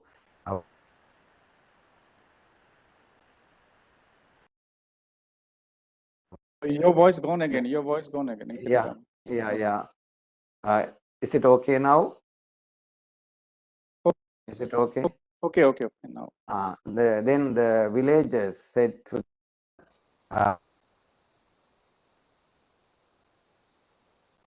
Gone again. Your voice is gone. Sometimes the Okay, please.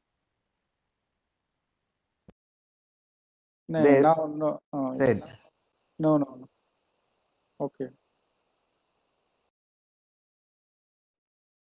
Can you hear me now? Yeah. Now it's okay. Fine. You're right. Okay. They said we don't have any kind of firm faith to those people because they are saying different things. Buddha said you have to consider in this manner to get the firm faith to those persons. You have to think about the reality of their teaching. Buddha gave the freedom to think and also want.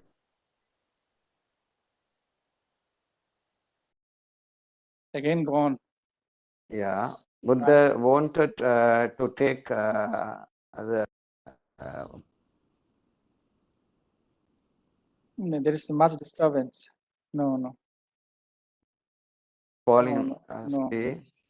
Is it okay? Yeah, it's okay. Okay. Then Buddha gave the freedom to think.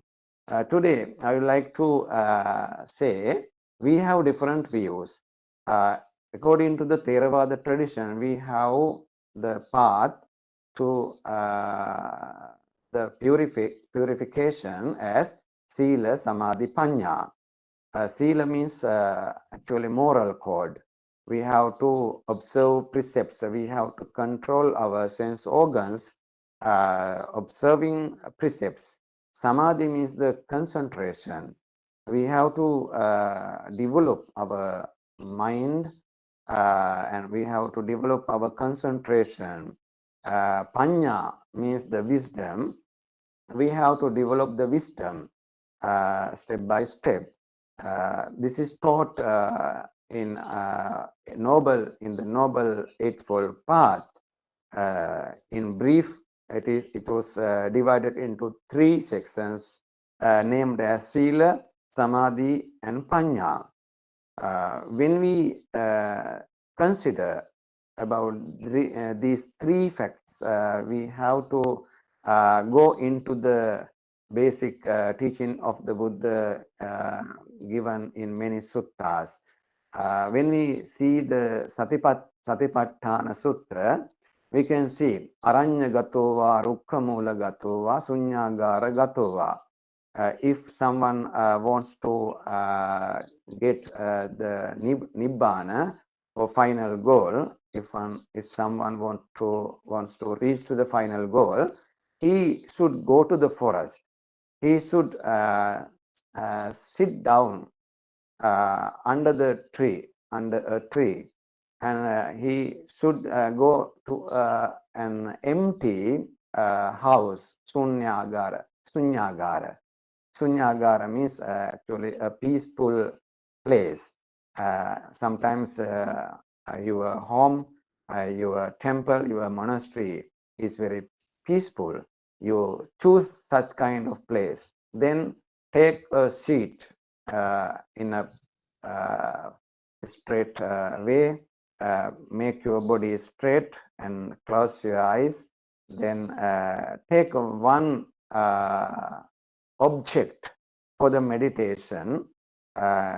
In the beginning of the Satipatthana Sutta in Kayanupassana, it is explained the thinking on breathing system, Anapanasati, must be practiced. And also there are 9 kinds of practices given in Kayanupassana, and also in Vedananupassana there are many ways to practice Vedana.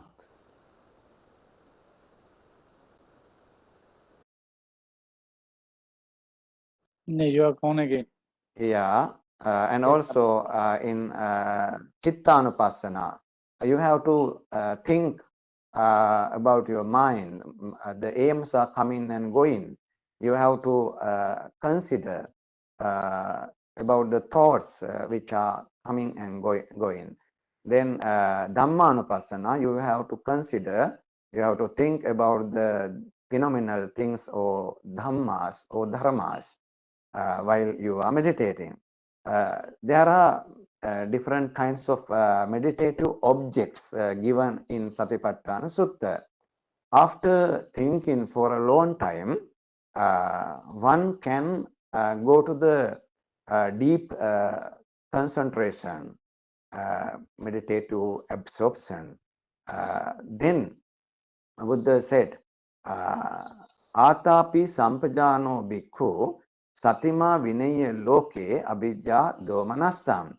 The mindful disciple who has practiced this meditation, maybe Kayanupassana, Vedananupassana, Dhammanupassana, or Chittanupassana, after attaining the concentration, he has to start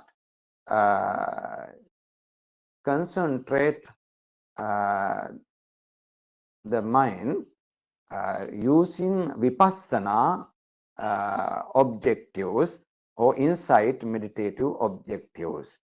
Parisuddhe sati chitte pariyodate vigatu pakkilese asavakkayaya jnanam chittang abhininnape tabbang. In many suttas it is given, when the mind is clean or concentrated, that disciple must turn his mind or wisdom towards the vipassana side.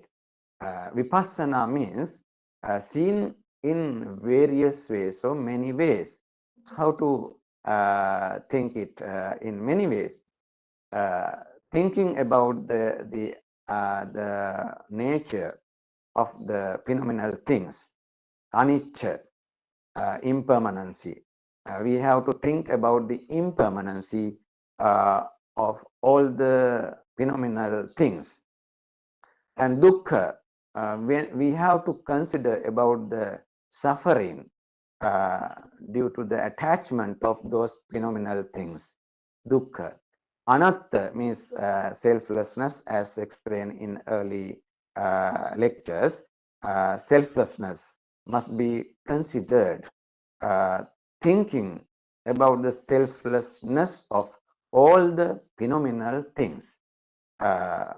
We have to consider, we have to meditate. These are called three characteristics. Three characteristics. Anicca, and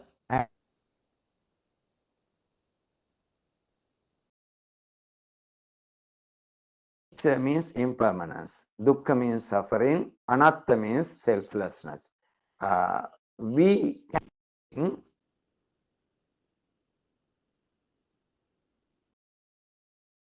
Yeah, please. again, Yeah. 5 aggregates are within us. Rupa, Vedana, Sanya, Sankhara, Vijnana. Rupa means our body, my body. We have to take our body as a meditative object.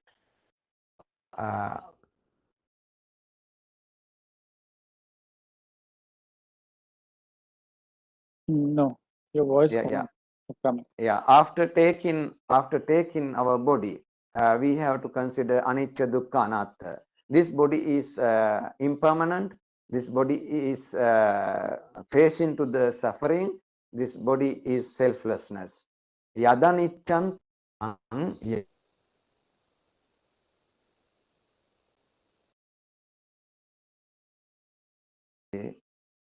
Yadaniccan tan dukkam. If there is something which is connected to the impermanency, it is producing suffering.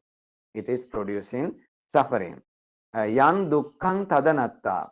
If it is full of suffering, why I take it as my own thing? We should not take those things as my own. This is the teaching of Vipassana. We take our body into the Vipassana meditation. When we take the Vedana, the second aggregate, Vedana, the Vedanas or feelings are always coming and going, arising and ceasing. These Vedanas are facing to the impermanency. If it is impermanent, it is producing the suffering. If it is impermanent and producing suffering, we should not take it as our own thing, as self.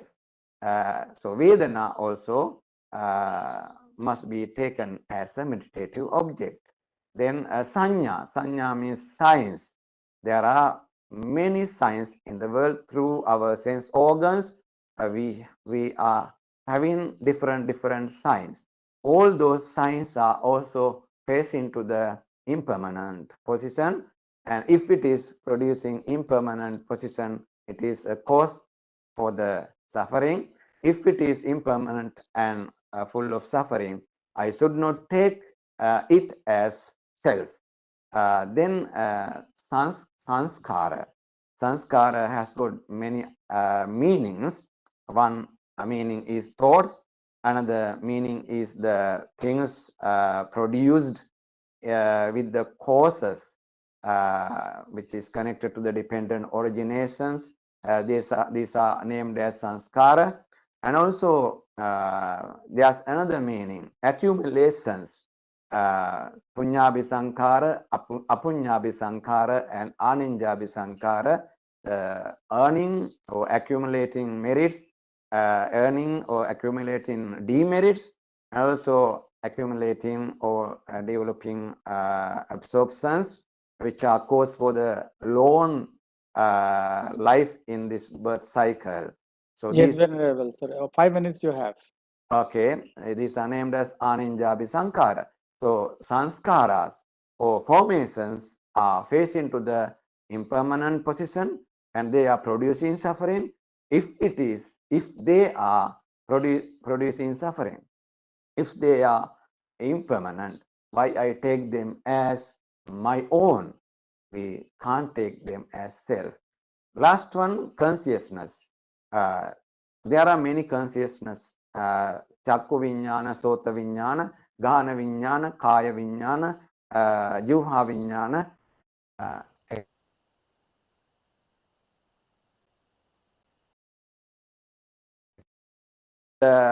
These consciousness, 5 or 6 kinds of consciousness are there.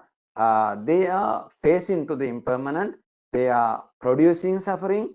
If they are impermanent, if they are producing suffering, we should not take them as my own thing. We can't take them as my soul. This is the one of the thinking method in Vipassana meditation. Buddha wanted his disciples to meditate on this topic. When we meditate on all the cravings which are stored in our birth cycle will be removed from our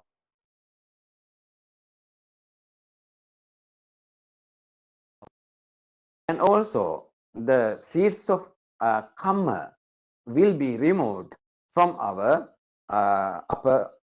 our subconsciousness. There are 2 kinds of seeds in our mind which are stored in our birth cycle, karma bija and kilesa bija. The cravings are named as karma bija, cravings are named as kilesa bija, kilesa bija. The karmas, seeds of karmas are named as karma bija. All these 2 kinds of seeds will be removed from our mind after meditating on these meditative objects. We can take external objects also, considering the impermanency and suffering and selflessness. Internal and external objects must be taken into the consideration in Vipassana meditation. When we do it, we can purify our mind. We will destroy all the things which are caused to the birth cycle. In many suttas, it is explained by the Buddha. In Satipatthana Sutta, Atapi Sampajano. Atapi means burning repeatedly. Tapi means burn. Atapi means repeatedly burning. Tumhihi kiccang atappang. It is your duty. You have to do it. Others can't do it for the benefit of yourself. And ajjiva kiccang atappang. It must be done from today. Don't postpone it, because our life is very short. We have to meditate on internal and external objects, thinking on impermanency, suffering, and selflessness. I think my time is over. I would like to wind up my speech. This is the teaching of Buddha and teaching of Theravada tradition to reach to the final goal. Thank you very much to all the scholars and distinguished guests. Thank you.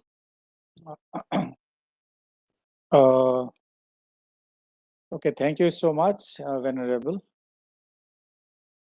We have heard to 4 scholars on 2 different subjects, 2 speakers, one each from Mahayana and Theravada tradition, had spoken on the concept of Anatta, Anatma, and the other 2, again, one from Mahayana, the other from Theravada, had spoken on the wisdom of Nibbāna. So now we have to relate these 2 concepts to the concept of sunyata, as our topic suggests.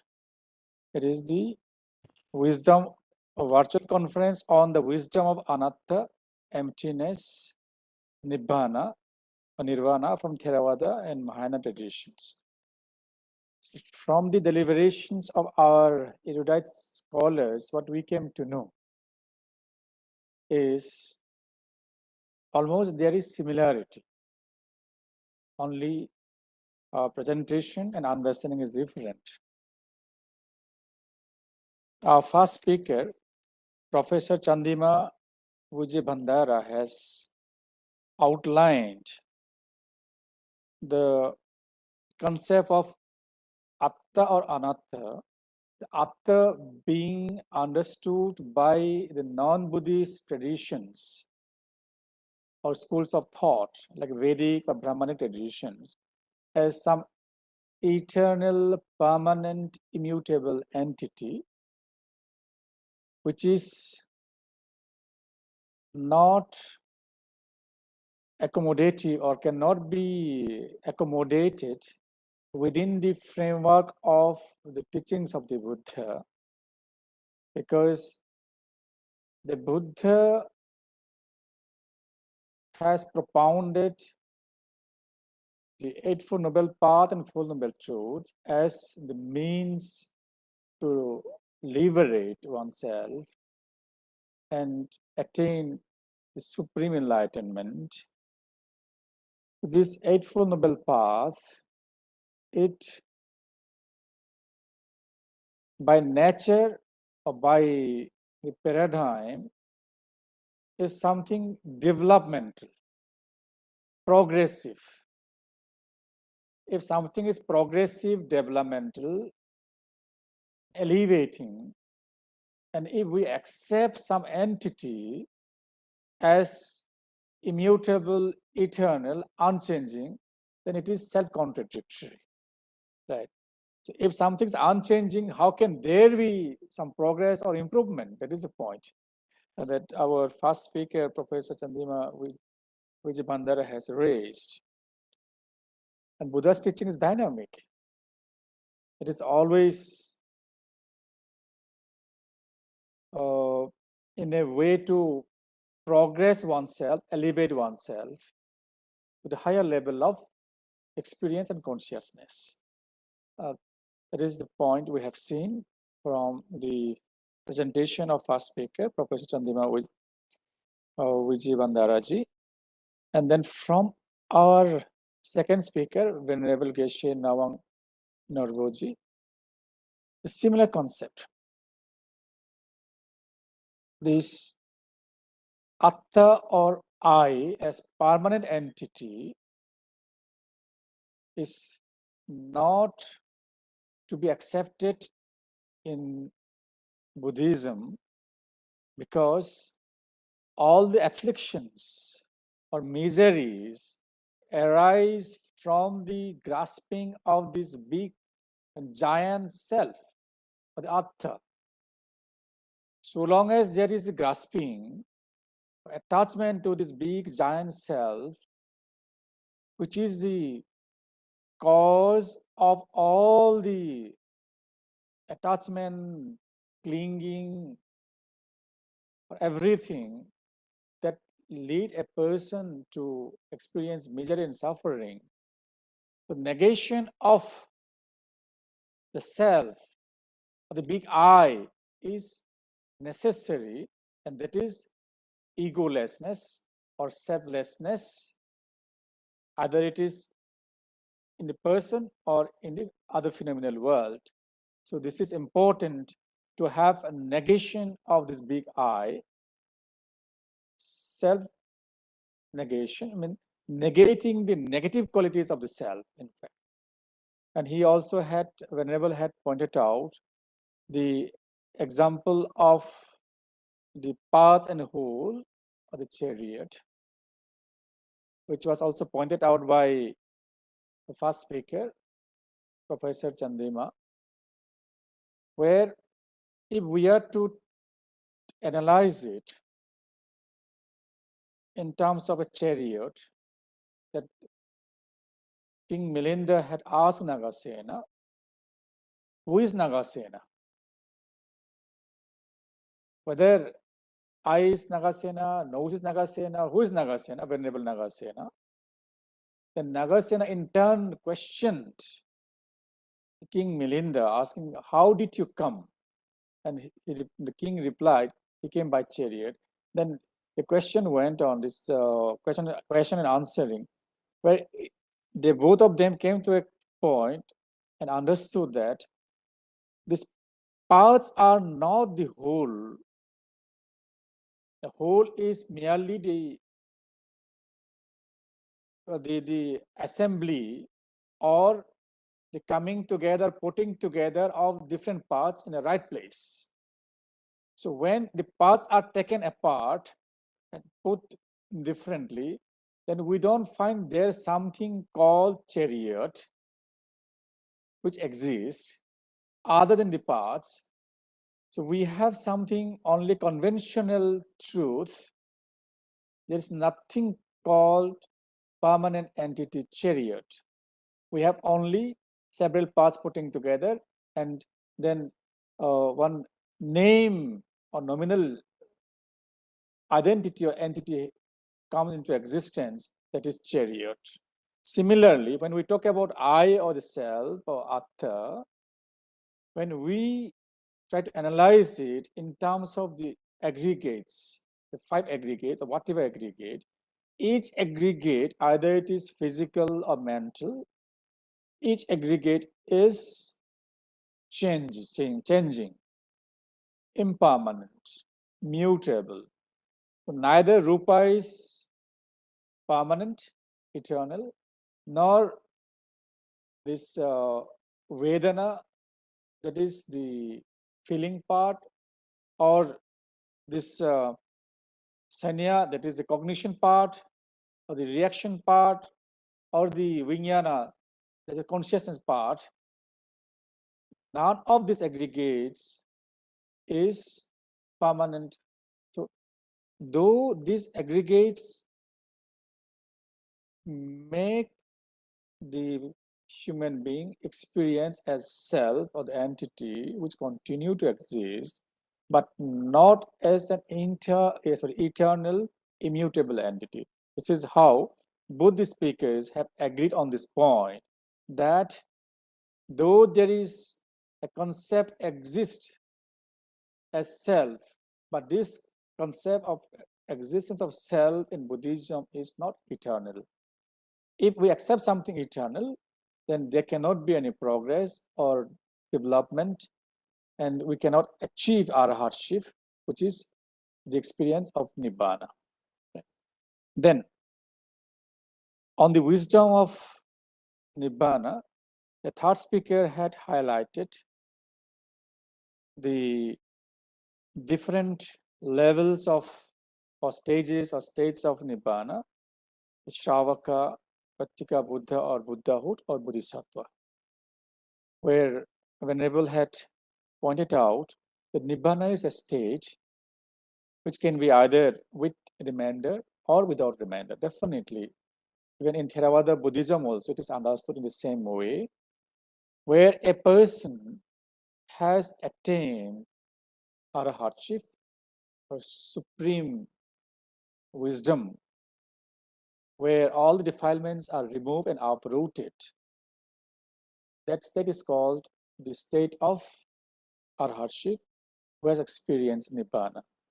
That is complete freedom from the conditions of suffering, misery, fear, whatever we call negativities. And when that experience is experienced while living, that is called experiencing Nibbāna with reminder, with the body. All right. All the negative, defiled mental dispositions have been fully purified and uprooted, but the body remains, Rupa remains to experience it, to continue. That is Nibbāna with remainder.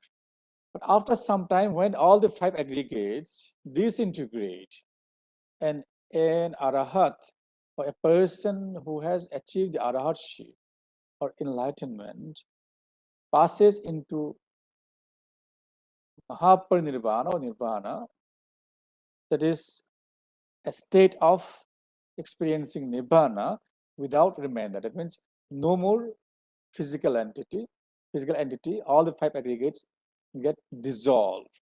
No more continuation of these 5 aggregates. So this is quite similar to what we understand even in Theravada Buddhism. We also have similar kind of understanding of Nibbana experiencing either with or without remainder.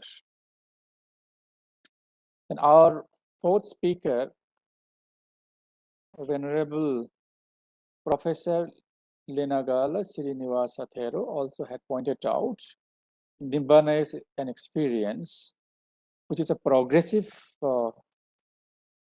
practice. A practitioner can progress and develop by following the path of liberation.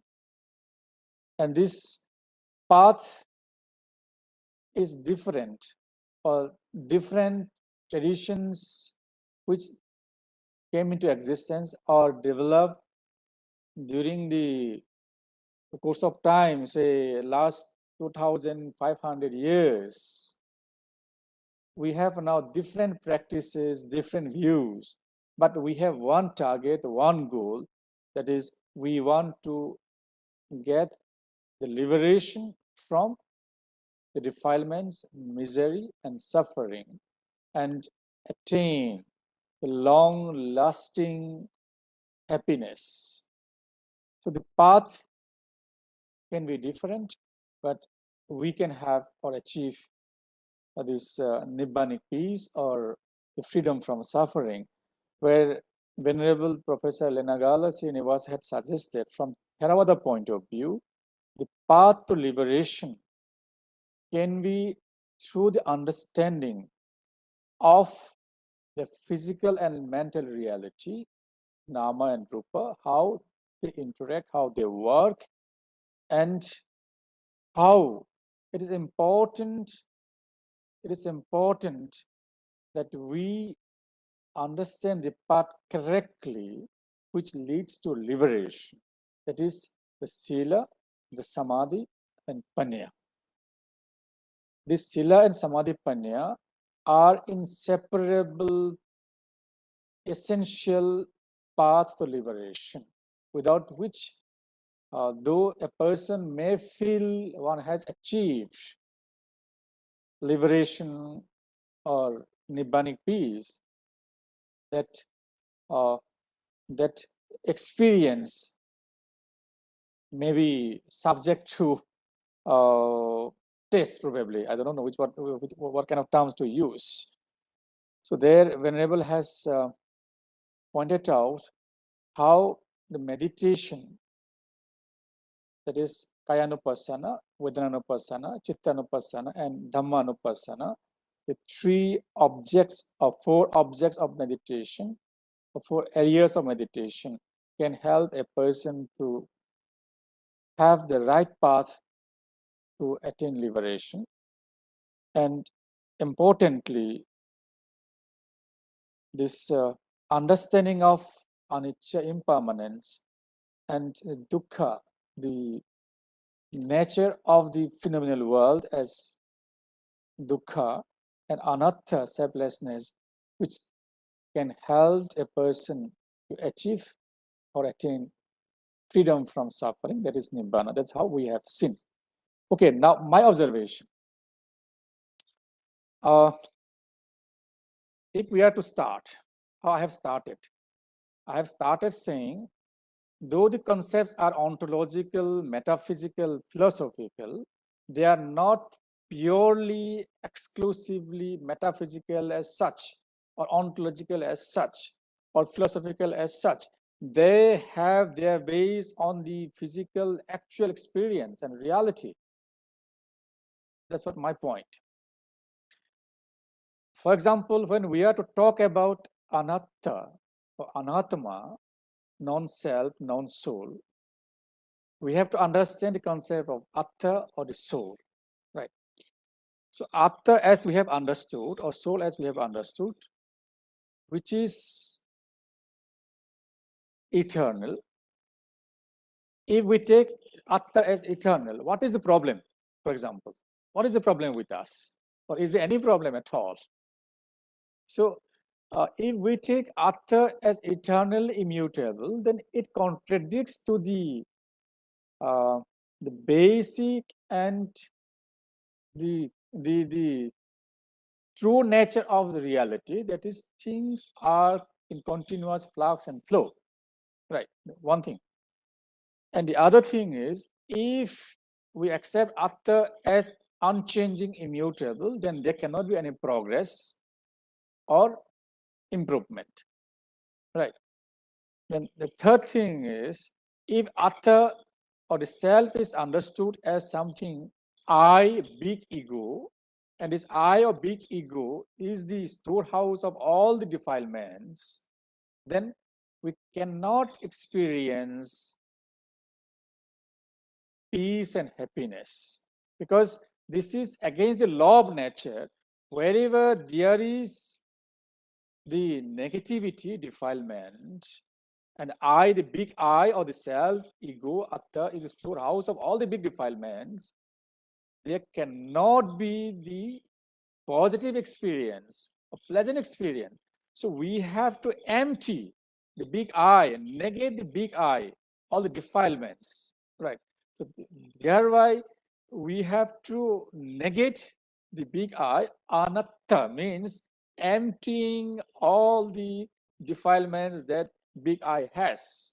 So there we have the concept of emptiness, emptying the defilements, big I. When we discuss the concept of anatta or selflessness, means selflessness in this sense, no this negative self or no defilements that the self has anymore. Anatta, okay. Then Nirvana or Nibbāna, it has again two phrases, or we can say two words, Vana and Ni, here also. So Vana is the forest. A forest is something, defilements or difficult things. So we want not the forest or not the defilements. So Ni means a negation of the forest, negation of the defilements. So we get eradication, complete uprooting the Vana or defilements. So here also we see, when we talk about Nirvana, it is emptying, it is uprooting, it is cleansing of all the defilements. Defilements are mainly the mental defilements. Of course, when we have the physical impurities, they're part of physical rupa, physical body, but that is not the main Vana. Our Vana here is the mental defilements, or whatever we have, the kilesas. Venerable has spoken about the kilesas, the kilesa bija or kamma bija. The kilesa bija, or the seeds of defilements or kilesa, need to be emptied. So here also we find emptiness. That means if we are to elevate ourselves and attain a state of perfect wisdom, tranquility, and long-lasting peace and happiness, then we have to attain a state of emptiness where we drop everything. Like suppose in big I have, say, lofa, dosa, moha, mana, ditthi, or anger, hatred, animosity, ill will, all sort of defilements and negativities. If we keep dropping, cleansing one by one, emptying from this big I of storehouse, one by one, one by one, one by one, one by one, and slowly, all got eradicated, empty. So it will come to a stage where there is nothing left. It becomes fully empty. So emptiness, this ultimate emptiness, and that is at a stage of supreme ultimate purity. And when all the negativities got uprooted, and what we have is only the positive experience. That's what we say. When there is no darkness, darkness is gone, the light is definitely the result. So when all the defilements or defiling factors are uprooted, and what we have is the other aspect of the self, which is self means not in terms of the continuing eternal self, but the nominal self or the conventional self having different aggregates as components. This self then experiences the what we call the love, compassion, loving kindness, and the piti, sukha, that nibbanic peace. All right. So now I understand both in Theravada as well as Mahayana tradition, we understand both Anatta, Anatma, and Nirvana in the same way as emptying the defilements and raising ourselves above all the defiling conditions. We have been talking about sunyata. Sunya means emptiness, sunya, nothingness, and that today I'm clear that we share same wisdom, same teaching that Buddha has taught, but we are explaining in different way. Thank you so much, everyone, for your patience sharing. Now the floor is open for Q&A, question and answer. Anybody who has question may address the speaker, whether it was speaker 1 or 2 or 3 or 4, then speaker should be ready to answer the question, please.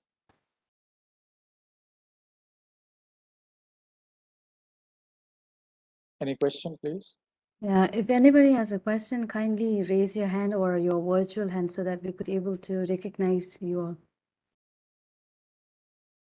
Or if you are not comfortable while sharing, you can write it on the chat box so we can able to read on your behalf as well.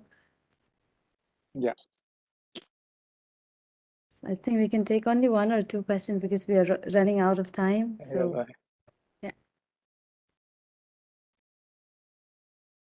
yeah, Ajapujala, please. No question. I think we have achieved the state of supreme wisdom. With absolute clarity. Ajapujala has a question. Please. Okay. I thank all the 4 speakers and the chairperson for the wonderful sharing of their insights on this very profound theme. I just have a question for Professor Chandima ji, and also, for other speakers if they want to enlighten us on this. So we learned that the self, or finally, the concept of self or self in Buddhism. So thank you for first clarifying that when Buddha taught Anatta, it doesn't mean that there is no self, there is self, but this self is not eternal or not changing, because if we accept a self which is not changing or permanent, then there are absurd consequences such as, we won't be able to achieve nirvana, which makes total sense to me. I was just wondering, because Buddha also taught, and we learned from other speaker that things having the 3 lakshan or 3 characteristics. So the self also has the nature of anicca, and the self also has the nature of anatta. So if I understand finally that, okay, anatta means that the self is not eternal there, but changing. So I was just wondering how to differentiate in my understanding the self to be having the nature of anicca and self having the nature of anatta. How should I differentiate between these 2 things when it comes to self? Thank you. Yes, Professor Chandima, please. Yes, yes. In fact, it should not be worded as self is anatta, right? Because then we are automatically accepting that there is a self. But because in Indian philosophy, the self has definite characteristics defined by those who believe it. According to Indian concept, the Rio philosophers of India, they say self is everlasting, permanent, and remaining permanent, and no one can expect any improvement. So that sort of self cannot be impermanent. So that is why we say anatta. Anatta means no self. There is nothing called self. The only thing Buddha accept is that there is a continued personality, right? Therefore, in English, we can say it is actually continuity without identity, right? When you say self, then you are going to establish a total continued identity. But in Buddhist way, when we look at the beings, sattas who live, right? They continue, but there is no identity. That is why in the Milinda Panha, when the question of rebirth came, Venerable Nagasena said, "Nacha so, nacha anyo," not the same person, but not another person also. So there is a subtle continuity. That continuity is so subtle that no one cares the same person is born, but no one cares that another person is born. So this is what we believe in Buddhism as Paticca Samuppada, continuity of causal factors.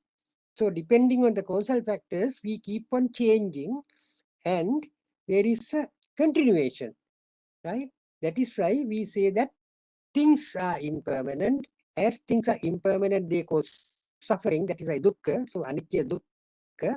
And there cannot be anything which is changing and giving us suffering to be our soul, ourself. Therefore, there is no absolute, in the absolute sense, there is no self. But in the conventional sense, samuti sense, there is some kind of continuation which keeps our kind of continuity, right? So that is why we call it sansara, right? There's continuity, but unlike Yeah, your voice is right? Yeah. As we are running short of time, I think the answer is clear. Like we have conventional self, which is anatta. And the conventional self is a changing self, and this anicca is a process. It's a process. You see, like time, for example, we are passing through the time. Either it is present, past, or future. The present become past, and past again we get to the next is future, like that. So this conventional self, it passes through the process of anitya or impermanence. That's how we don't have something called eternal entity as atta. So we have anatta, which is conventional, all changing self through the process of impermanence, something like that. Okay, one more question, please. If there is. Yeah, then Ishla, go ahead.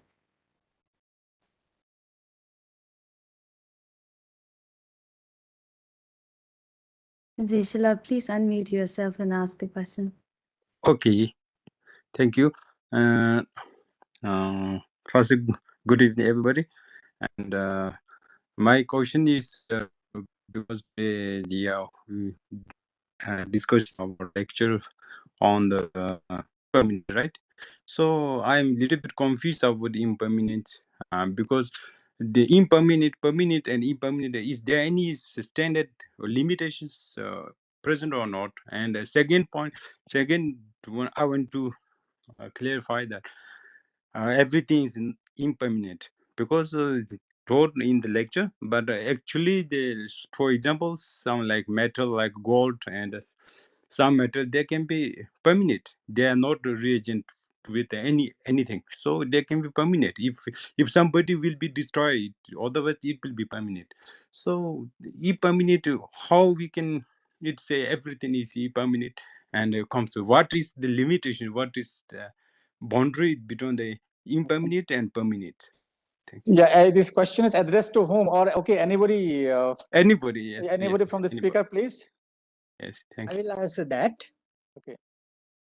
Now, he's according to the gentleman who is asking the question, metal is permanent, right?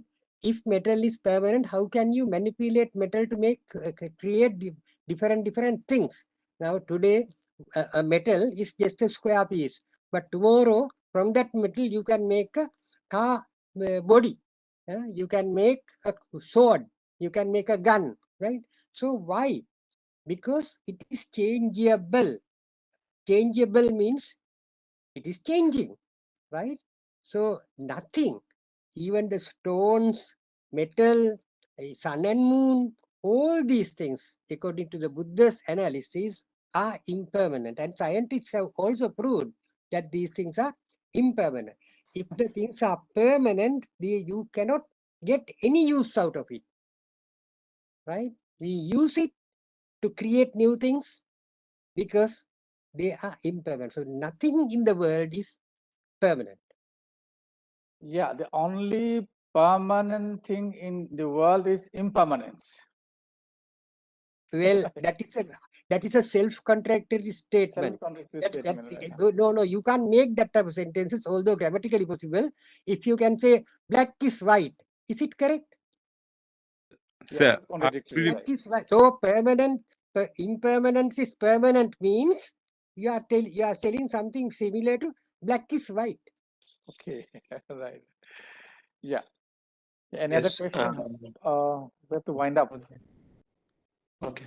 Dr. Tamapiaji, Yeah. Geshe Sangbala has something to say. Okay, Can I please proceed? Yes. Yes. I think the definition of the permanent is actually that doesn't goes any sort of momentary change or the something that is static, and it doesn't matter whether it is placed somewhere or whether it's manipulate in the process of manipulation. If it is the permanent, then it has some sort of rigidity that cannot be actually transformed into anything.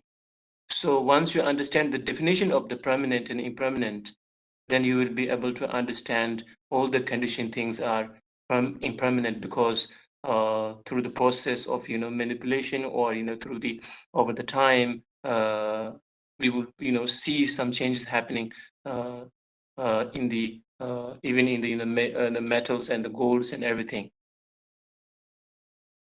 Okay, now over to Tenzin Domaji, please. The Tibet House.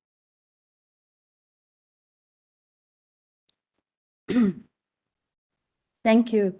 Thank you all. And thank you very much, Dr. Tamapiaji, for sharing today's conference despite of your hectic schedule. And we are very thankful for your invaluable contribution towards the community. Thank you. And thank you very much to all the speakers for sharing their knowledges from the Pali-based tradition and Sanskrit-based tradition on the wisdom of Anatma, emptiness, and Nibbāna, Nirvana. Thank you very much to all the speakers.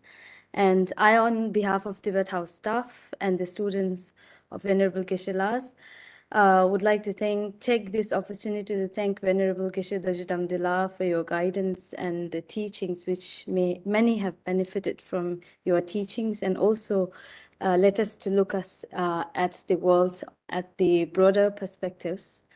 And last but not the least, I would like to thank to all the participants for joining today's session and giving us your time and making this conference a very interactive and very successful. Thank you very much. And as I mentioned before, that if you would like to join or know more about Nalinda certificate course and other programs of Tibet House, please visit tibethouse.in. I'll repeat, www.tibethouse.in. Thank you, and we shall see you soon in our next program. Thank you. Thank you very much.